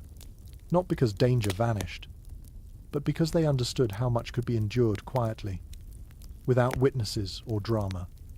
You recognize that feeling now. It isn't bravado. It's proportion. The memory of Earth pressing close no longer feels claustrophobic. It feels grounding. When winds rise or storms threaten, You don't panic. You evaluate. You remember that safety doesn't always look like escape. Sometimes it looks like waiting in the right place. You also notice how gently you treat the land now. Digging no longer feels like conquest. It feels like collaboration. The earth gave you time when nothing else could. That creates a kind of respect that lingers. Some pioneers carried this respect forward visibly. They built homes that hugged the ground. They planted windbreaks. They designed with winter in mind rather than hoping to outrun it. Others buried the experience, eager to reclaim a sense of control. Both responses make sense. Underground winter strips away illusion. What grows back afterward depends on temperament. You think about how stories are told. How survival above ground is easier to narrate. Marches, fires, battles against the elements. Underground survival resists that framing. It is passive by appearance, active by discipline. It doesn't lend itself to heroic language. And yet, it worked. You don't feel the need to explain this to anyone. The knowledge sits comfortably inside you. It doesn't demand validation. It doesn't need to be retold loudly. It informs rather than announces. As seasons change, you notice how winter no longer feels like an enemy. It feels like a force with rules you understand better now. Harsh. Yes. Unforgiving. Often, but predictable in its indifference. Underground living taught you how to align with that indifference rather than fight it. You remember the darkness, the quiet, the slow passage of time measured by breath and hunger and attention. Those memories don't haunt you. They steady you. There's a calm that comes from knowing you can disappear when necessary, that you don't always have to perform endurance outwardly, that survival can happen invisibly, patiently, beneath notice. As you move forward, you carry that calm with you, into work, into planning, into the way you face uncertainty. The lesson extends beyond winter. Sometimes the strongest response is not to push harder, but to step back, to reduce exposure, to wait until conditions change. You learned that beneath the frost, and even now, long after you've left the shelter behind, the earth continues to hold that knowledge quietly, ready if you ever need it again. Now, as the story begins to soften and drift, you let yourself rest with the memory of stillness, not the sharp stillness of fear, but the gentle kind that comes after endurance has done its work. You picture the earth again, steady and patient, holding warmth just long enough to matter. Your breathing slows without effort. Each breath feels unhurried, full and calm. There is no storm pressing in now, no decision waiting to be made, only the quiet reassurance that you already know how to wait when waiting is required. You don't need to replay every detail. The body remembers what matters. The mind can let the rest fade. If your eyes are still open, you allow them to grow heavy. If they're already closed, you let the darkness deepen comfortably. Without tension, thoughts loosen, edges soften. Time stretches gently instead of pulling. The earth beneath the story feels warm now, no longer cold or demanding. Just present, just enough. You've traveled through winter and back again. There's nothing left to prove. Nowhere else to go tonight. You're safe to drift. Let the quiet take over. Let the rhythm of breath replace words. Let sleep arrive the way warmth did underground, slowly, patiently, and without force. Sweet dreams.